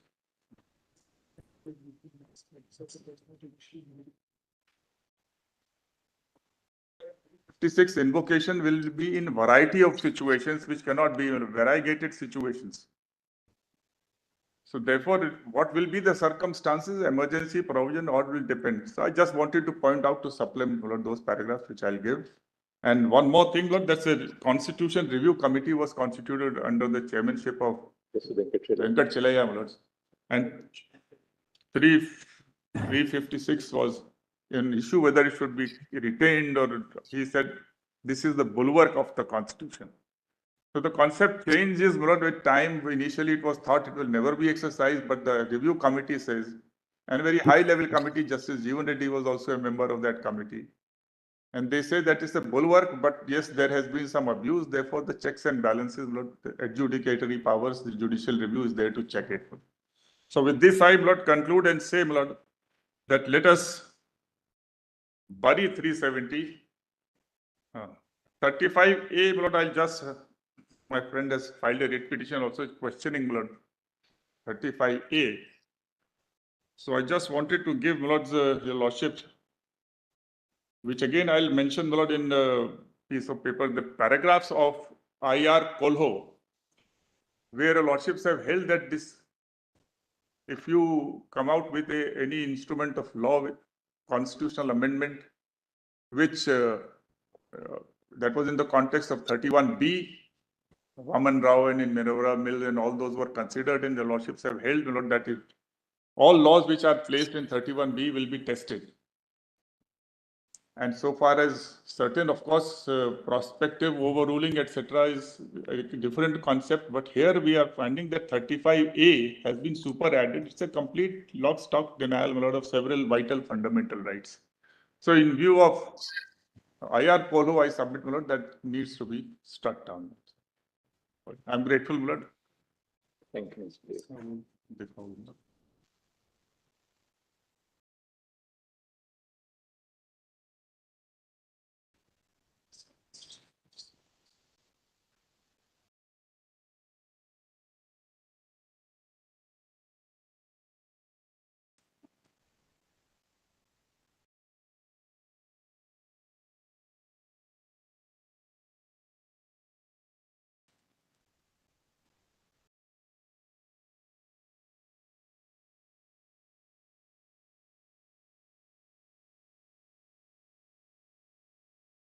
अच्छा वो भी देंगे.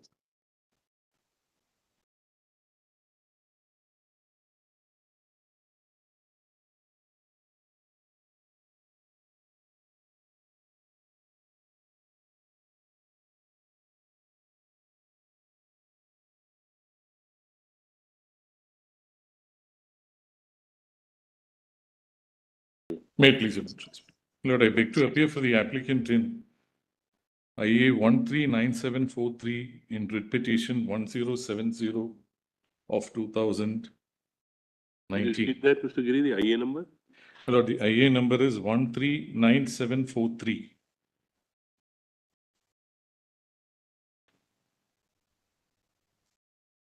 Lord, the All India Kashmiri Samaj In writ petition number 1070 of 2019.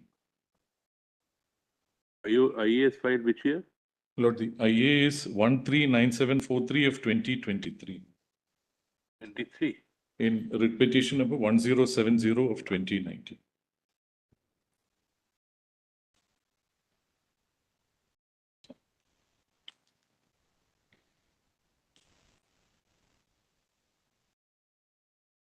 But I'll just Yes. Lord, areas which are covered, my Lord, by the learned attorney and the learned solicitor, and thereafter by Mr. Dwivedi, my Lord. Lord, I'll just say what has been covered, and therefore I don't have anything more to say on that. But my Lord, this is essentially my Lord, it's stressing on certain aspects, my Lord, which I think will be of assistance in making out a case before your Lordships. My Lords, the instrument of accession, my Lord, is dated 27/10/1947. And that is at PDF 9 of Volume 1. Lords, what happened in the thereafter, my Lords, in chronological order,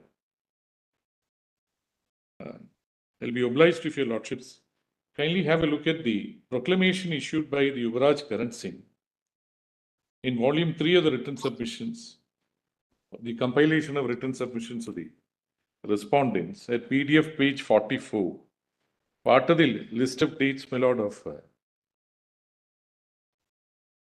the learned solicitor.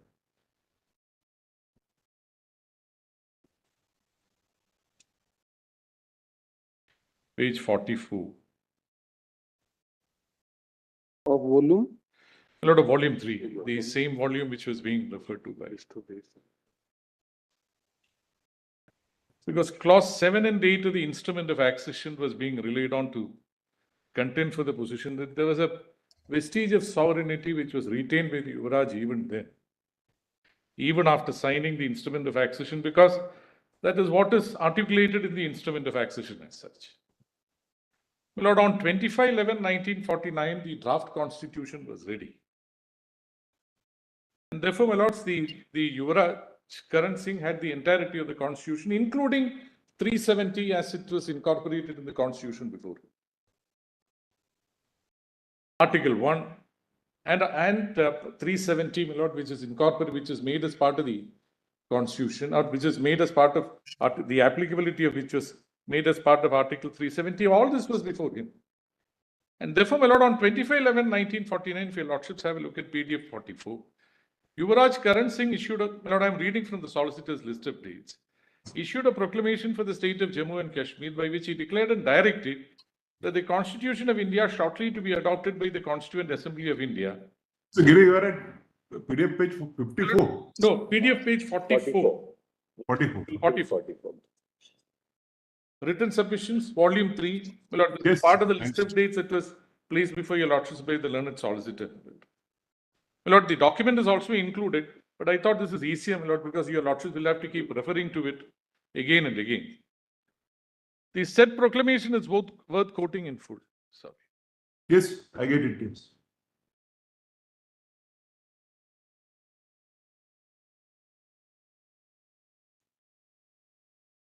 Whereas with the inauguration of the new constitution for the whole of India now being framed by the Constituent Assembly of India, the Government of India Act 1935, which now governs the constitutional relationship between this state and the Dominion of India, will stand repealed.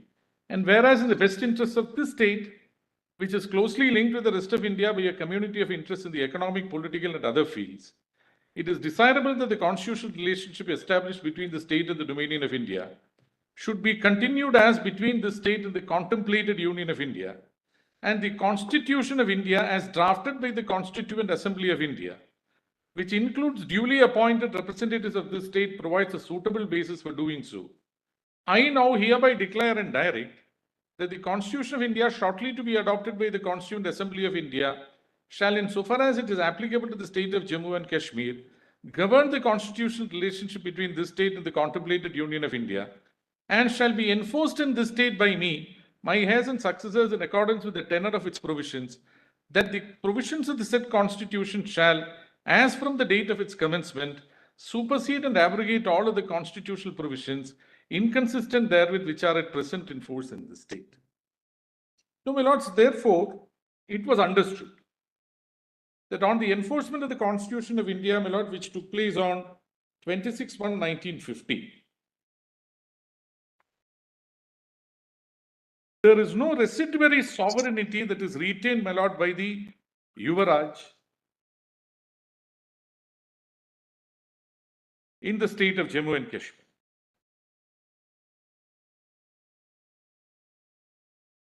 My lord, the territories comprised within the state are therefore mentioned in the Constitution. It is treated as a Part B state.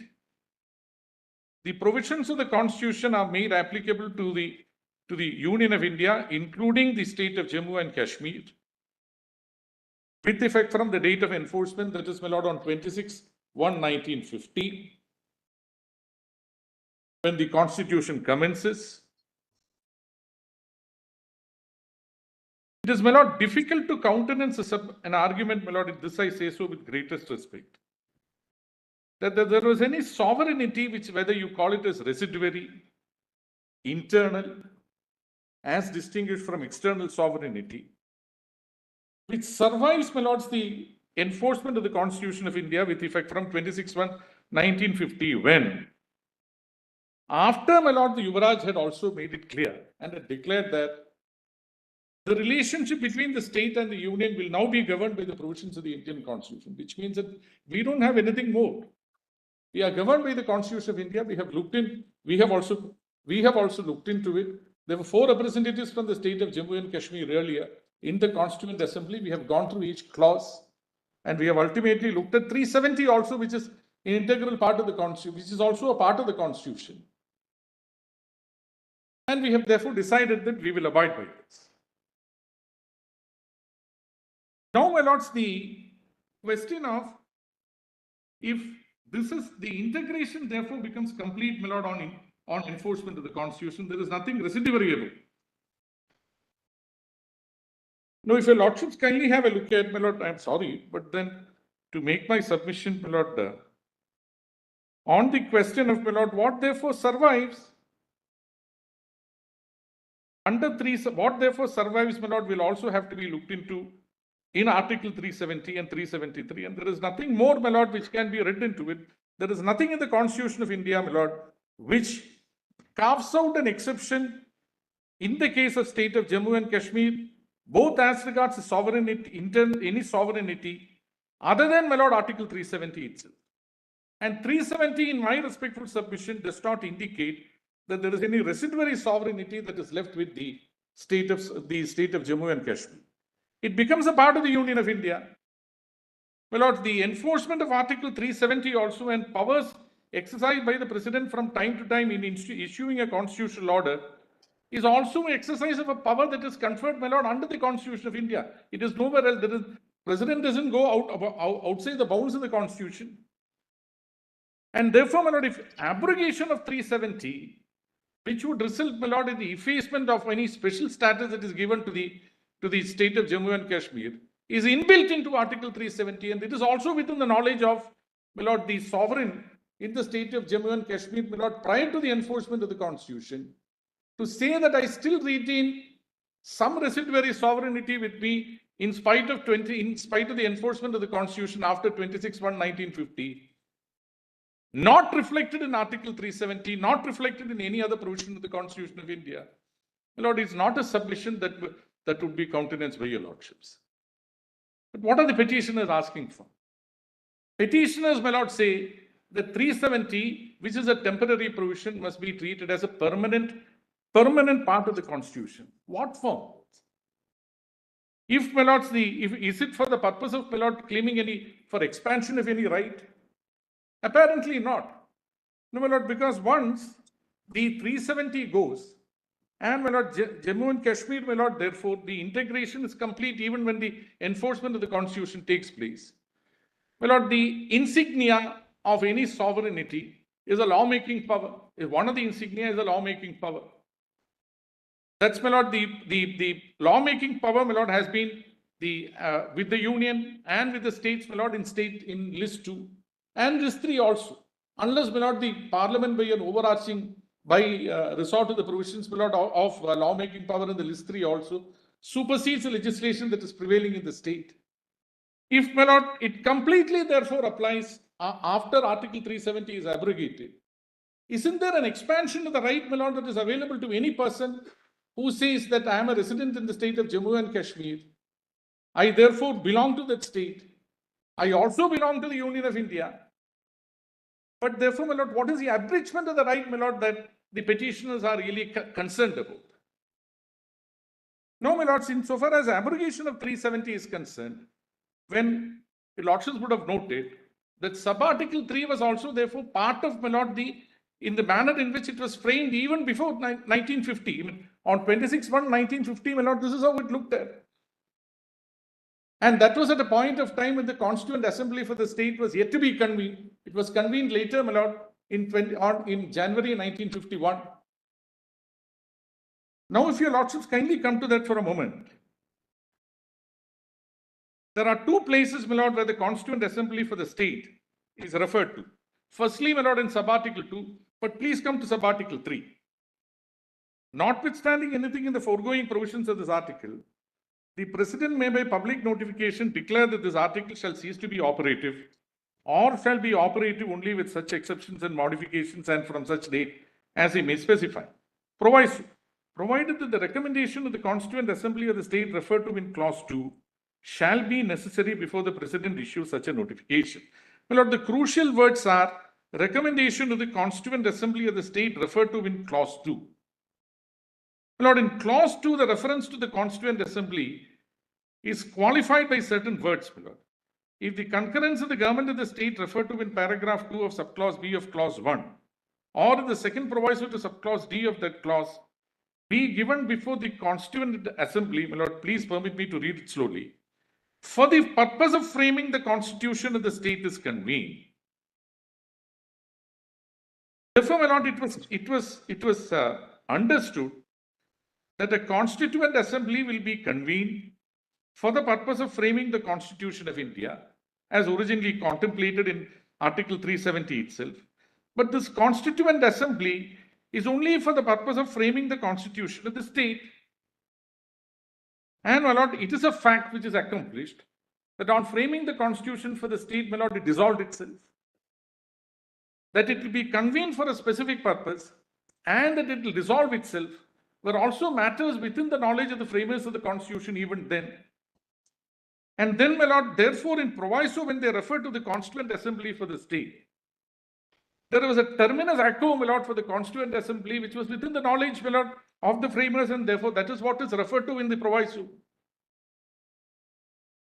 It could not have been contemplated that the Constituent, it was, or rather, my lord, let me put it this way. It was, my lord, it was concluded, or it was definitely, my lord, the intention that the Constituent Assembly for the state, which is convened for the purpose of framing the constitution of the state, will have a natural death, my lord, when the constitution for the state is framed. But when they say, my lord, that the recommendation of the Constituent Assembly for the state shall be necessary before the President issues such a notification, did they not have in mind that the recommendatory powers are therefore coterminous with the tenure of the Constituent Assembly, which has to end, my lord, with the framing of the Constitution for the state? It is not as if, my lord, the Constitution contemplates a Constituent Assembly for any purpose other than the framing of the Constitution for the state as such. Therefore, my lords, one of the termini which your lordships were referring to,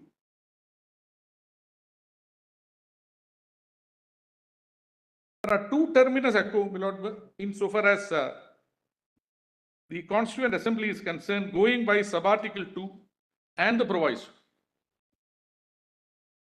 One is the convening of the Constituent Assembly, and the other is the dissolution of the Constituent Assembly. The proviso merely does not say Constituent Assembly of the state. It says Constituent Assembly of the state referred to in clause 2. Clause 2 says Constituent Assembly for the purpose of framing the Constitution. Therefore, the tenure of the Constituent Assembly is inbuilt, my lord, into sub-article 2 and the proviso as well. If therefore, my lord, the triggering factor, as per the proviso to Article 373, for the President to issue a public notification either abrogating it or, my lord, declaring that it will be operative only with such exceptions and modifications,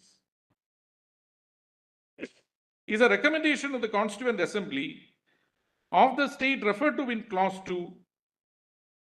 It has to be inferred, in my respectful submission,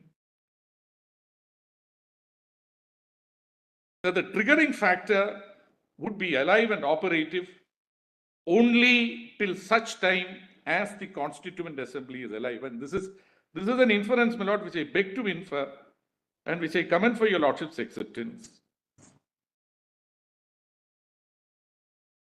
Is inbuilt into sub-article 2 and the proviso. That's why, my lord, the crucial words Constituent Assembly of the state referred to in clause 2 need not have been that way.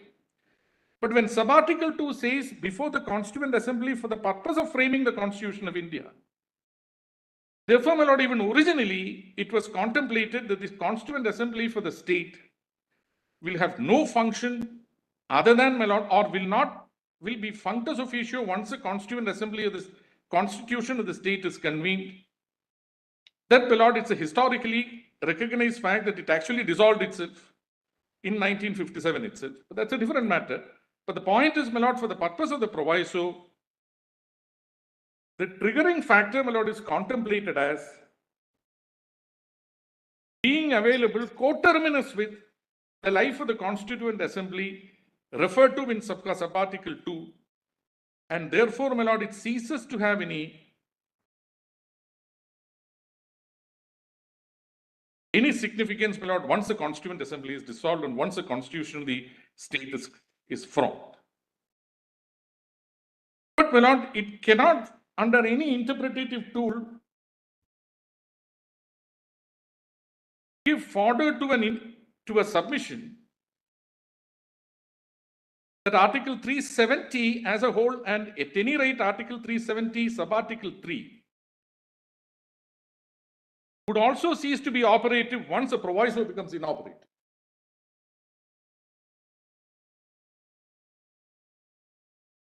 My lord, ideally, my lord, the proviso could have been deleted after the dissolution of the Constituent Assembly for the state. That's a different matter, my lord. One need not get into that hypothesis at all. But it cannot be contended that the power of the President vouchsafed under Article 373 would cease to be available because the proviso is no longer available to be operated upon. In my respectful submission, the proviso itself contemplates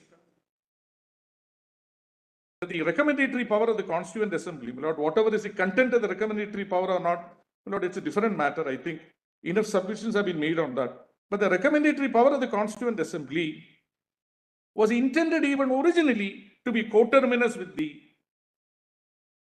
life of the Constituent Assembly, which anyway, my lord, was dissolved after the constitution of the state was convened.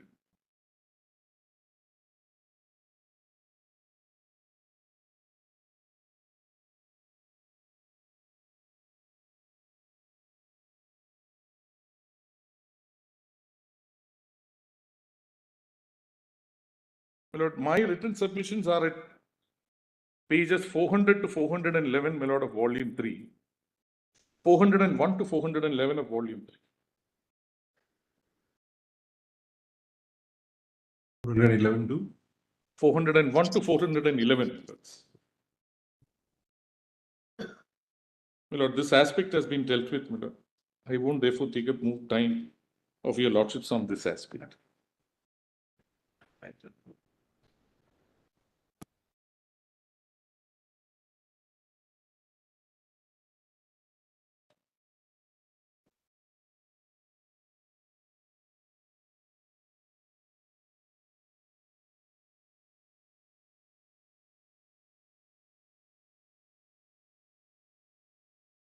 Lord, paragraphs 1 to 4 I have dealt with this.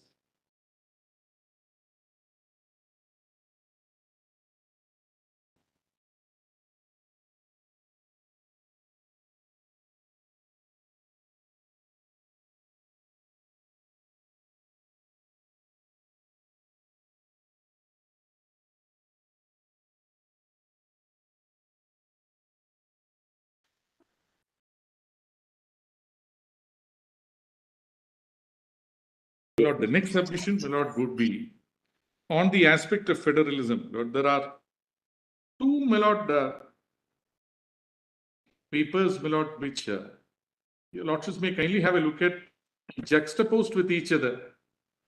My lord, one is the opening remarks of Dr. Ambedkar, my lord, which your lordships will find in volume 8 of the compilation of documents. Okay, Sorry. since you're beginning a new point on federalism, should we take it up on Monday? Very well. So that, Very well. Lord, I'll still maintain the timeline. we are always conscious of how you are generally in the court, so we don't expect anything different. You'll be precise and always very focused. We expect that as usual. I'm grateful. Thank you. My lord, there was one request, my lord, lordship, if your lordships could consider, because it fell from your lordships, my lord, would it be possible for your lordships to convene at 10 o'clock on Monday so that we get 3 hours? Lord, Mr. Nataraj had, my lord, 10 minutes of submissions. A new point.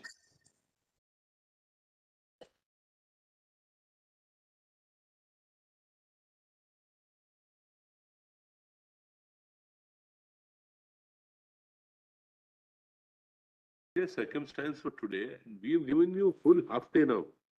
Very good. You've Lord, got a half day more. Mr. Nataraj would like to have 10 minutes and two young, two other people who will, I know your lordship would not. We'll come back. All the young, not so young can divide the time period between 10:30 to 1. 10:31. At the same time, I know that everybody has worked very hard. We wouldn't want to Therefore, deprive some even at of least them 5 have- minutes of time. Lord, to some the of them have worked since 10 years. Let them have, my lord, their day in the court, my lord, maybe for some time. I'm sure that the seniors who precede them will give them some time so that they have that No, time. we'll do that. Certainly. For example, Mr. Tanwani is also a research scholar. Who? Mr. Tanwani, Mr. Rahul Tanwani has been Tanwani, Mr. Rajput, they have been working since many years. Will certainly give But them. whatever some they time. can contribute. told Mr. Tanwani that some of the points I want to make, I will keep for him. I'm sure you'll be able to. We'll do that. We'll do. We won't exceed the time. We'll finish by Monday, 1 o'clock or whatever is the time that your lordships are. 1 o'clock. So we'll wrap it up on Monday for this side at 1 o'clock, and then in the afternoon we'll start the rejoin. Very good. Grateful. Grateful to you.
Temperament की बात करो, सब सन्नाटा, मुंह में दही जमा कर बैठे हुए हैं। बल्कि अगर देखा जाए तो सब घुमा फिरा प्रावधान किए गए हैं कि यदि पुलिस ने अरेस्ट किया तो इतने दिन के अंदर, 120 दिन के अंदर उसको यह करना ही पड़ेगा।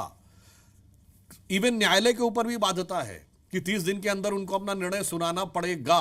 निर्णय सुनाने के बाद न्यायालय को भी 7 दिन के अंदर उसकी प्रतिलिपि उपलब्ध करानी पड़ेगी। मैं समझता हूं कि 21st सेंचुरी में इससे बेहतर सुधार नहीं हो सकते थे जो गृह मंत्री अमित शाह जी ने किया है। अब जहां तक ओवैसी जी की बात है, वो तो हर चीज को लेकर उनको मतलब ना इत्तेफाकी रहती है, वो तो परमानेंट खिलाफत के मूड में रहते हैं। मतलब अगर उनके लिए कहें ना, वो हर चीज पे लड़ने के मूड में रहते हैं। तो मुझे लगता है कि जो ओवैसी जी का विचार है वो सरासर गलत है। हाँ, एक चीज हो सकती है, एक परिवर्तन यह भी है कि अगर कोई अपनी आइडेंटिटी छुपाकर, अपनी पहचान छुपाकर किसी के साथ छल करता है तो अब उसका भी नियम में प्रावधान किया गया है। यह क्यों जरूरी था?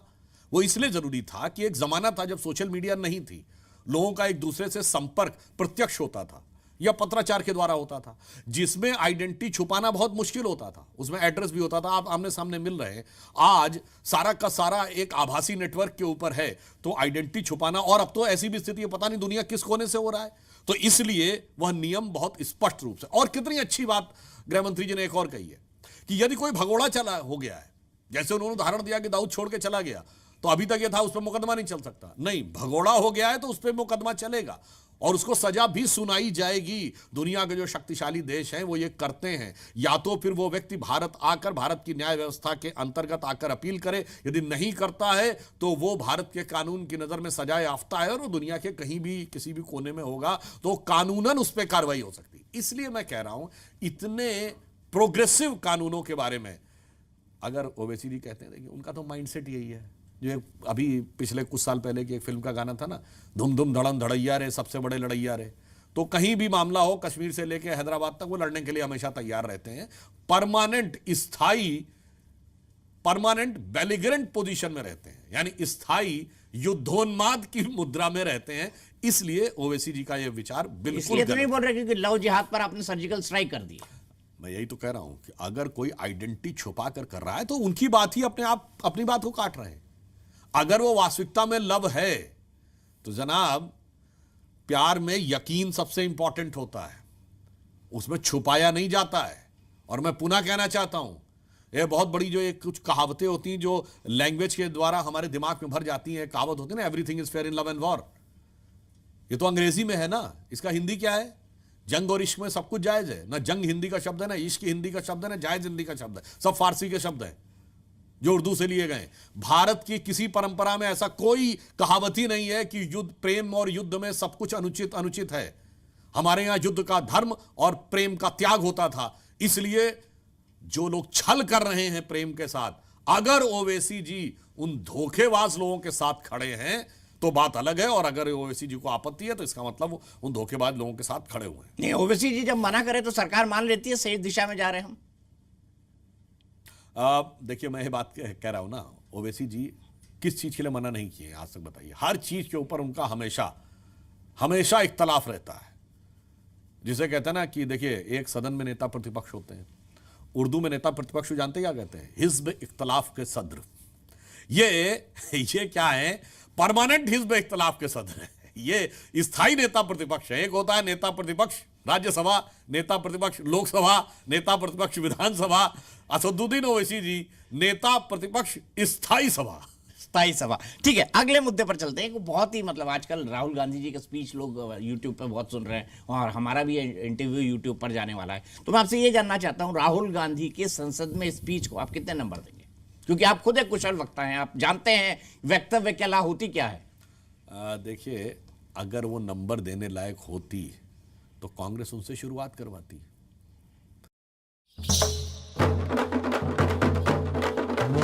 देखा आपने, यहाँ तो लोग बड़े धूमधाम से मना रहे हैं। अरे सिर्फ यही नहीं, भारत भर उत्सव का माहौल है। कल्याण jewellers celebrating 200 showrooms. Visit now for exciting offers.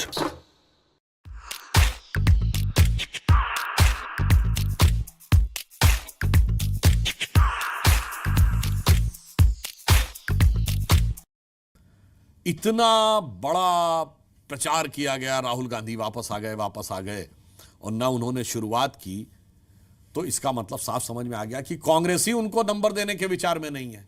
बल्कि मुझे ऐसा लगता है, और जो उन्होंने बोला बहुत, ये तो चलिए अलग बात, दुखद और कष्टकारक बोला, भारत माता की हत्या जैसी बात बोली। मुझे लगता है इसके बाद, और उसको एक्सपंज करना पड़ा, तो जिसने भारत के बारे में ऐसे शब्द बोले हों और जिसे एक्सपंज करना हो, तो वो जो स्पीच है वो तो विचार करने लायक नहीं है, नंबर देना तो दूर की बात। विचार करने लायक नहीं है मतलब आप राहुल गांधी को सीरियसली लेना ही नहीं चाहते? अगर उनकी पार्टी उनको सीरियसली लेती तो उनसे शुरुआत करवाती। ये भारत के इतिहास का पहला अविश्वास प्रस्ताव था जिसका प्रारंभ नेता प्रतिपक्ष ने नहीं किया। अधीर रंजन चौधरी जी को करना चाहिए था, चलिए उनसे नहीं करवाया, राहुल गांधी से करवा देते। और कितनी दुखद बात थी बताइए। ये कहा जा रहा है कि गौरव गोगोई से इसलिए कराया कि पहले तो नाम दिया राहुल गांधी जी का और फिर विड्रॉ कर लिया, और कह रहे हमने गुगली दे दी। इसका मतलब यह सम्मान है आपका पूर्वोत्तर के सांसदों के लिए कि वो कोई आपकी स्टेपनी बन के, आपके सब्स्टिट्यूट बन के, या जैसे टेस्ट मैच के जमाने में नाइट वॉचमैन होता था वैसे बन के आके आपके खड़े हैं। कांग्रेस का राहुल गांधी जी का प्रथम वक्ता के रूप में नाम देना और विड्रॉ कर लेना, यह अपने आप में इस बात का प्रमाण है कि उनके भाषण पर जब उन्हें भरोसा नहीं तो हमसे अंकों की बात क्यों करना। मतलब नंबर देने लायक नहीं है राहुल गांधी। भाई तो कांग्रेस ने ही उनको बोलने लायक नहीं माना, तो हम नंबर लेने लायक की क्या बात। ठीक है, आगे चलते हैं। एक बड़ा मुद्दा ज्ञानवापी का। ज्ञानवापी, अब योगी आदित्यनाथ जी ने बड़ी लाइन खींच दी है, बड़ी लकीर। वो कह रहे हैं कि ज्ञानवापी मस्जिद है ही नहीं। अब सवाल ये है कि एक मुख्यमंत्री ये बात कहे, क्या ये उचित है? देखिए, ज्ञानवापी, ज्ञान भी संस्कृत का शब्द है और वापी भी संस्कृत का शब्द है। यदि कोई व्यक्ति उसे मस्जिद कहना चाहे तो कृपया अरबी में, फारसी में ज्ञान और वापी शब्द दिखा दे, विषय समाप्त हो जाएगा। और यहां पर तो एक और बात है, सारी की सारी बात साइंटिफिक असेसमेंट के ऊपर है। और यहां मैं एक बात और कहना चाहूंगा, हिंदू धर्म के साथ जो जो साइंस आगे बढ़ी है, त्यों त्यों हमारी प्राचीनता, हमारी प्रामाणिकता और हमारी श्रेष्ठता साबित हुई है। मैं एग्जाम्पल देना चाहता हूं, जिस जमाने में इंस्क्रिप्शंस नहीं पढ़े जाते थे 200 साल पहले, 1837 में सम्राट अशोक के इंस्क्रिप्शंस मिले जो जेम्स प्रिंसेप ने खोजे, तो पता चला 180 से अधिक शिलालेख मिले। अफगानिस्तान से लेके बर्मा और नीचे कर्नाटक तक भारत का इतना बड़ा साम्राज्य सामने आया। फिर आर्कियोलॉजी जब आई आज से 100-125 साल पहले, तो सिंधु घाटी की सभ्यता, जिसे हम इंडो सारस्वत सभ्यता कहते हैं, वो निकल के सामने आई कि विश्व की सबसे प्राचीन सभ्यता थी। फिर जब एपिग्राफी आई तो आया कि भाई वेद हमारे सबसे पुराने थे। याद करिए, कहते थे सरस्वती नदी काल्पनिक है, तो नासा की पिक्चर में ट्रैक दिखा।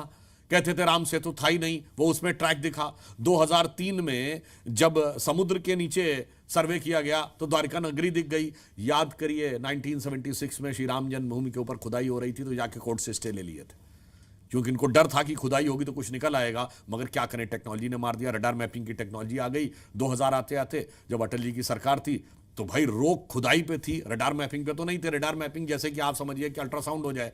रडार मैपिंग की गई और उसमें स्ट्रक्चर दिख रहा था, कोर्ट में सबमिट किया गया, खुदाई हो गई, दूध का दूध पानी का पानी हो गया। आज भी सर्वे की बात है। तो मुझे ये समझ में नहीं आता है कि ये, चलिए वो तो अलग है, अंजुमन इंतजामिया क्या कह रही है, और ये रैशनलिस्ट कहां चले गए?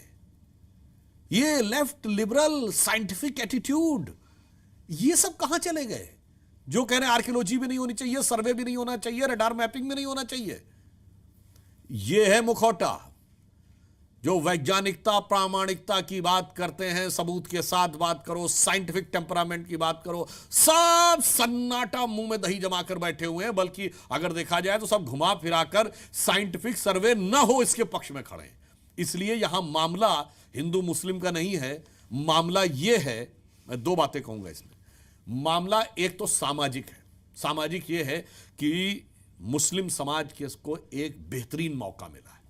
जैसे के मोहम्मद ने अपनी किताब में लिखा कि 1949 दिसंबर में जब अयोध्या में मूर्तियां प्रकट हुई तो 12 साल तक मुस्लिम पक्ष उसमें पक्षकारी नहीं बना था। जब 12 साल पूरा होने में 11 दिन रह गए थे, क्योंकि 12 साल के बाद तो क्लेम फॉरफिट हो जाता, दिसंबर 61 में आए। क्योंकि मुस्लिम समाज में विचार था कि हमें इसमें नहीं पढ़ना चाहिए, छोड़ देना चाहिए, चूक गए वो मौका। आज एक मौका आया है जब मुस्लिम समाज के सामने दो विचार हैं। मुगलों की विरासत, जो मुगलों की दागदार खूनी विरासत ओढ़नी है या छोड़नी है, यह विषय है, हिंदू मुस्लिम का विषय नहीं है। और दूसरा, यहां पर हिंदू मुस्लिम का विषय नहीं है, दूसरा यह कि भारत में साइंटिफिक टेम्परामेंट के साथ, सबूतों के साथ किसी विषय पे निर्णय होगा या किसी कट्टरपंथी ताकत के दबाव में होगा। बड़ी सिंपल सी बात है।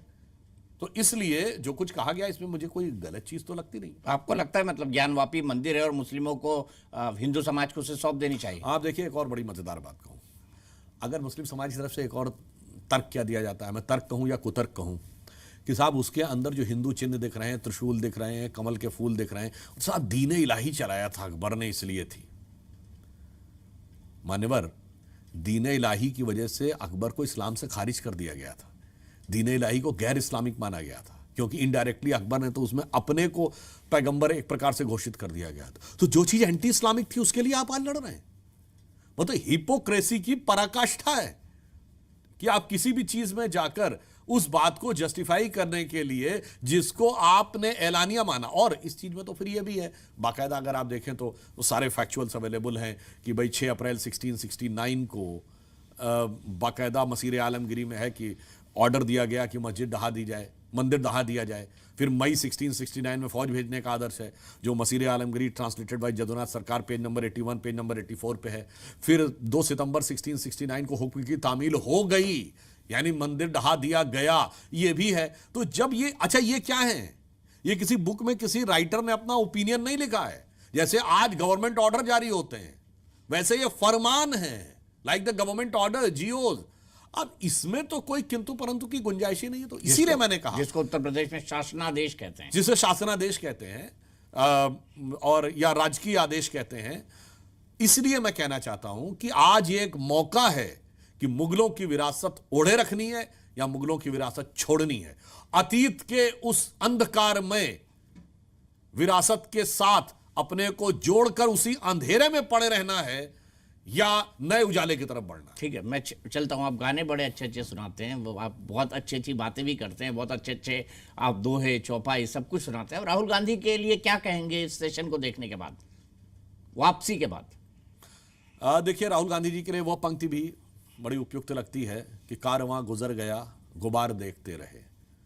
तो उसका जो आगे की एक पंक्ति थी कि नींद भी खुली न थी कि हाय धूप ढल गई, पाम जब तलक बढ़े कि राह रथ निकल गई, और हम खड़े खड़े मोड़ पर झुके झुके। क्योंकि अच्छे प्रावधान किए गए हैं कि यदि पुलिस ने अरेस्ट किया तो इतने दिन के अंदर, 120 दिन के अंदर उसको यह करना ही पड़ेगा।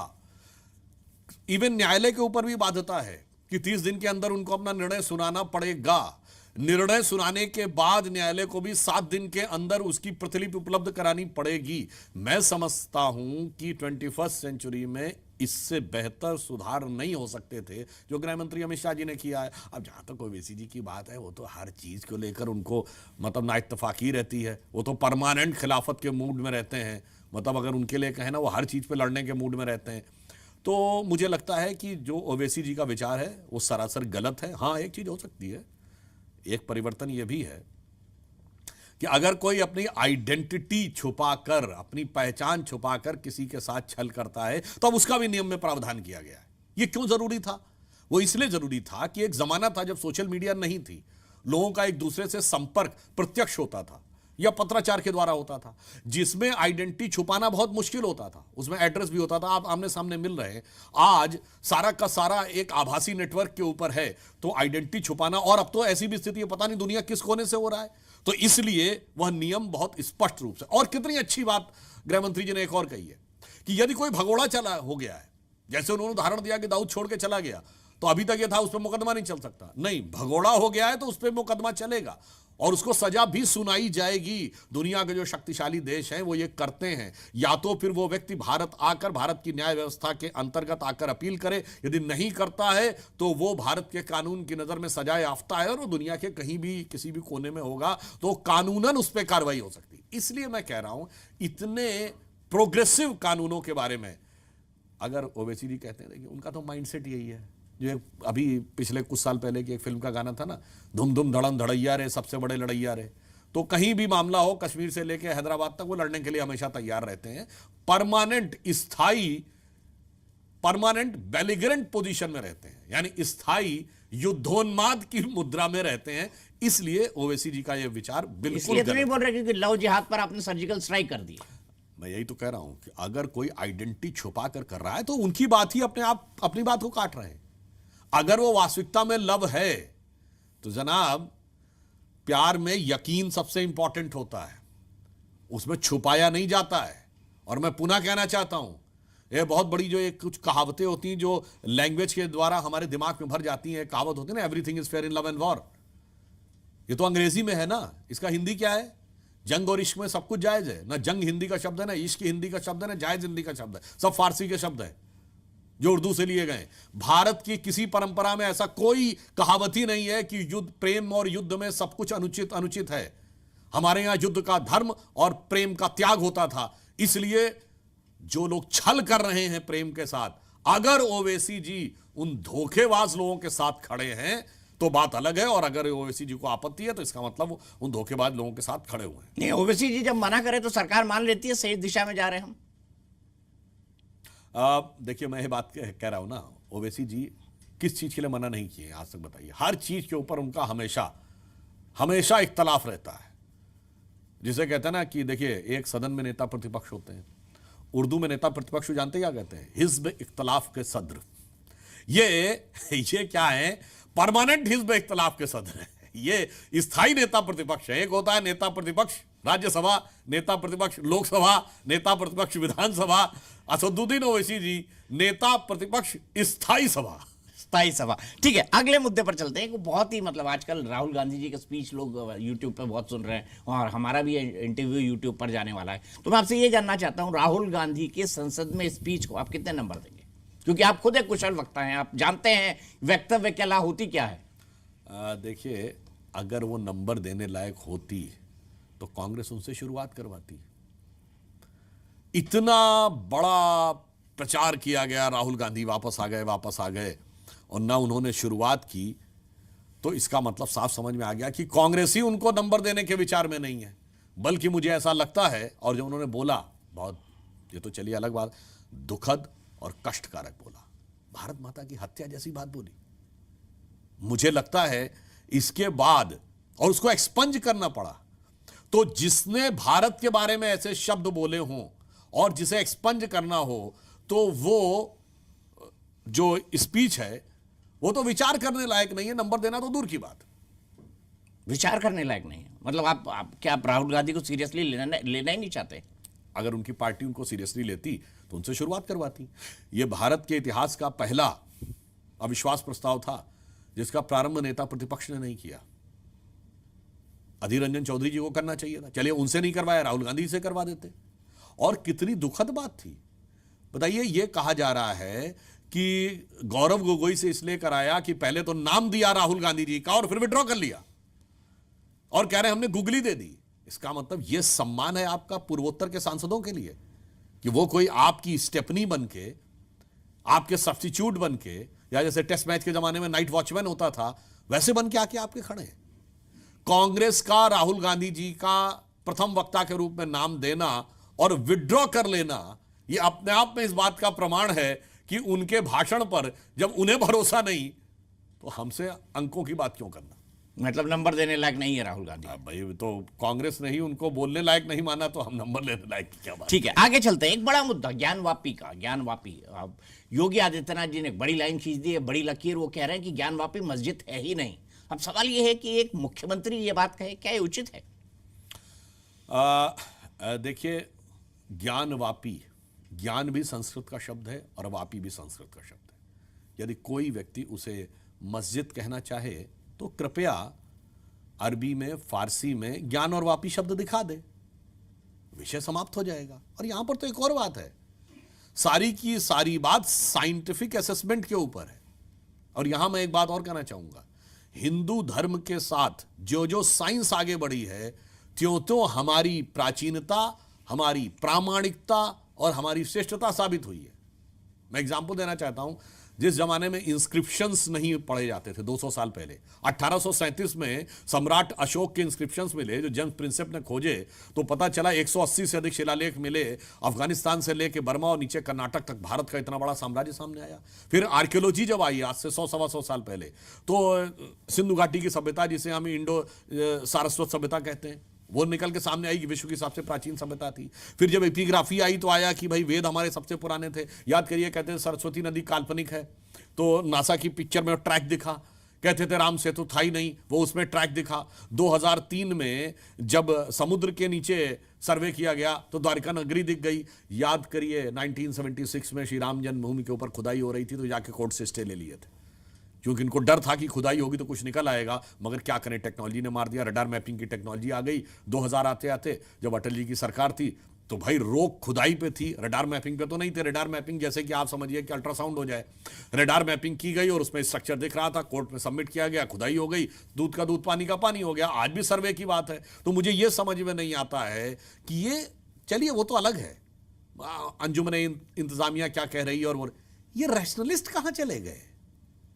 ये लेफ्ट लिबरल साइंटिफिक एटीट्यूड, ये सब कहां चले गए? जो कह रहे हैं आर्कियोलॉजी भी नहीं होनी चाहिए, सर्वे भी नहीं होना चाहिए, रडार मैपिंग भी नहीं होना चाहिए।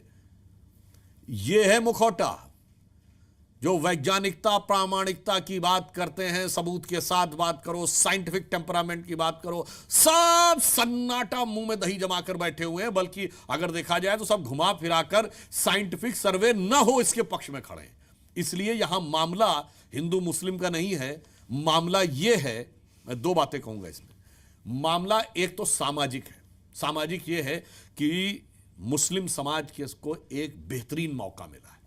जैसे के मोहम्मद ने अपनी किताब में लिखा कि 1949 दिसंबर में जब अयोध्या में मूर्तियां प्रकट हुई तो 12 साल तक मुस्लिम पक्ष उसमें पक्षकारी नहीं बना था। जब 12 साल पूरा होने में 11 दिन रह गए थे, क्योंकि 12 साल के बाद तो क्लेम फॉरफिट हो जाता, दिसंबर 61 में आए। क्योंकि मुस्लिम समाज में विचार था कि हमें इसमें नहीं पढ़ना चाहिए, छोड़ देना चाहिए, चूक गए वो मौका। आज एक मौका आया है जब मुस्लिम समाज के सामने दो विचार हैं। मुगलों की विरासत, जो मुगलों की दागदार खूनी विरासत ओढ़नी है या छोड़नी है, यह विषय है, हिंदू मुस्लिम का विषय नहीं है। और दूसरा, यहां पर हिंदू मुस्लिम का विषय नहीं है, दूसरा यह है कि भारत में साइंटिफिक टेम्परामेंट के साथ, सबूतों के साथ किसी विषय पर निर्णय होगा या किसी कट्टरपंथी ताकत के दबाव में होगा। बड़ी सिंपल सी बात है। तो इसलिए जो कुछ कहा गया इसमें मुझे कोई गलत चीज तो लगती नहीं। आपको लगता है मतलब ज्ञानवापी मंदिर है और मुस्लिमों को हिंदू समाज को उसे सौंप देनी चाहिए? आप देखिए, एक और बड़ी मजेदार बात कहूं, अगर मुस्लिम समाज की तरफ से एक और तर्क क्या दिया जाता है, मैं तर्क कहूं या कुतर्क कहूं, कि साहब उसके अंदर जो हिंदू चिन्ह दिख रहे हैं, त्रिशूल दिख रहे हैं, कमल के फूल दिख रहे हैं, साहब दीन इलाही चलाया था अकबर ने, इसलिए थी। मान्यवर, दीन इलाही की वजह से अकबर को इस्लाम से खारिज कर दिया गया था। दीन इलाही को गैर इस्लामिक माना गया था, क्योंकि इनडायरेक्टली अकबर ने तो उसमें अपने को पैगंबर एक प्रकार से घोषित कर दिया गया था। तो जो चीज एंटी इस्लामिक थी उसके लिए आप आज लड़ रहे हैं। वो तो हिपोक्रेसी की पराकाष्ठा है कि आप किसी भी चीज में जाकर उस बात को जस्टिफाई करने के लिए जिसको आपने ऐलानिया माना। और इस चीज में तो फिर ये भी है, बाकायदा अगर आप देखें तो सारे फैक्चुअल्स अवेलेबल हैं कि भाई 6 अप्रैल 1669 को बाकायदा मसीर आलमगिरी में है कि ऑर्डर दिया गया कि मस्जिद ढहा दी जाए, मंदिर ढहा दिया जाए। फिर मई 1669 में फौज भेजने का आदर्श है, जो मसीर आलमगिरी ट्रांसलेटेड बाय जदुनाथ सरकार, पेज नंबर 81, पेज नंबर 84 पे है। फिर 2 सितंबर 1669 को हुक्म की तामील हो गई, यानी मंदिर ढहा दिया गया, ये भी है। तो जब ये, अच्छा ये क्या है, ये किसी बुक में किसी राइटर ने अपना ओपिनियन नहीं लिखा है।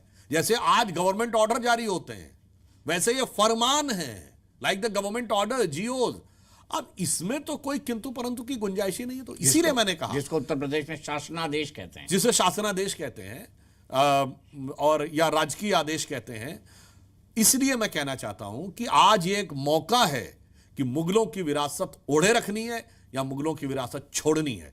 अतीत के उस अंधकार में विरासत के साथ अपने को जोड़कर उसी अंधेरे में पड़े रहना है या नए उजाले की तरफ बढ़ना। ठीक है, मैं चलता हूं। आप गाने बड़े अच्छे अच्छे सुनाते हैं, वो आप बहुत अच्छी अच्छी बातें भी करते हैं, बहुत अच्छे अच्छे आप दोहे चौपाई सब कुछ सुनाते हैं। राहुल गांधी के लिए क्या कहेंगे इस सेशन को देखने के बाद, वापसी के बाद? देखिए, राहुल गांधी जी के लिए वह पंक्ति भी बड़ी उपयुक्त लगती है कि कारवां गुजर गया गुबार देखते रहे। तो उसका जो आगे की एक पंक्ति थी कि नींद भी खुली न थी कि हाय धूप ढल गई, पाम जब तलक बढ़े कि राह रथ निकल गई, और हम खड़े खड़े मोड़ पर झुके झुके। क्योंकि अच्छे प्रावधान किए गए हैं कि यदि पुलिस ने अरेस्ट किया तो इतने दिन के अंदर, 120 दिन के अंदर उसको यह करना ही पड़ेगा। इवन न्यायालय के ऊपर भी बाध्यता है कि 30 दिन के अंदर उनको अपना निर्णय सुनाना पड़ेगा। निर्णय सुनाने के बाद न्यायालय को भी 7 दिन के अंदर उसकी प्रतिलिपि उपलब्ध करानी पड़ेगी। मैं समझता हूं कि 21st सेंचुरी में इससे बेहतर सुधार नहीं हो सकते थे जो गृह मंत्री अमित शाह जी ने किया है। अब जहां तक ओवैसी जी की बात है, वो तो हर चीज को लेकर उनको मतलब ना इत्तेफाकी रहती है, वो तो परमानेंट खिलाफत के मूड में रहते हैं। मतलब अगर उनके लिए कहें ना, वो हर चीज पे लड़ने के मूड में रहते हैं। तो मुझे लगता है कि जो ओवैसी जी का विचार है वो सरासर गलत है। हाँ, एक चीज हो सकती है, एक परिवर्तन यह भी है कि अगर कोई अपनी आइडेंटिटी छुपाकर, अपनी पहचान छुपाकर किसी के साथ छल करता है तो अब उसका भी नियम में प्रावधान किया गया है। यह क्यों जरूरी था? वो इसलिए जरूरी था कि एक जमाना था जब सोशल मीडिया नहीं थी, लोगों का एक दूसरे से संपर्क प्रत्यक्ष होता था या पत्राचार के द्वारा होता था, जिसमें आइडेंटिटी छुपाना बहुत मुश्किल होता था। उसमें एड्रेस भी होता था, आप आमने सामने मिल रहे हैं।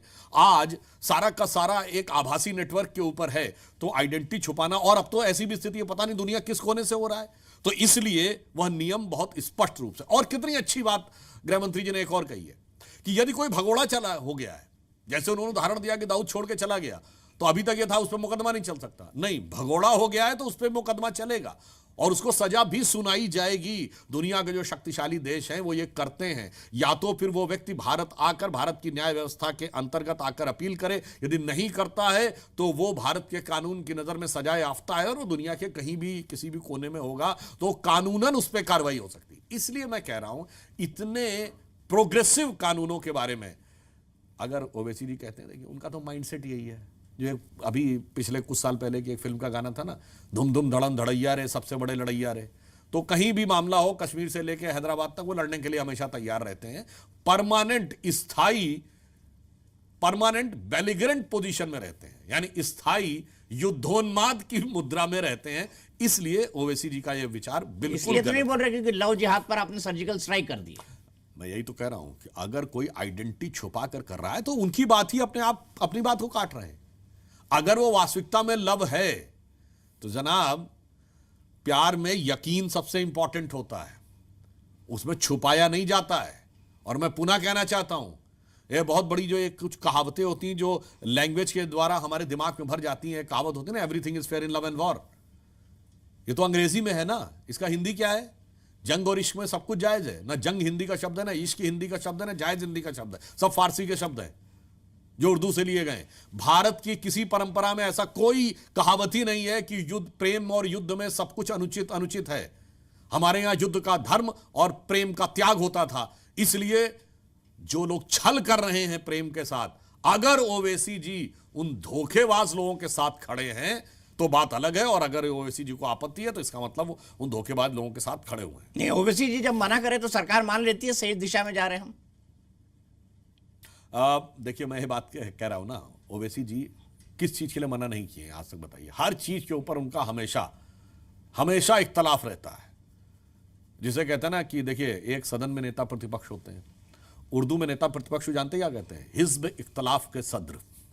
ये क्या है?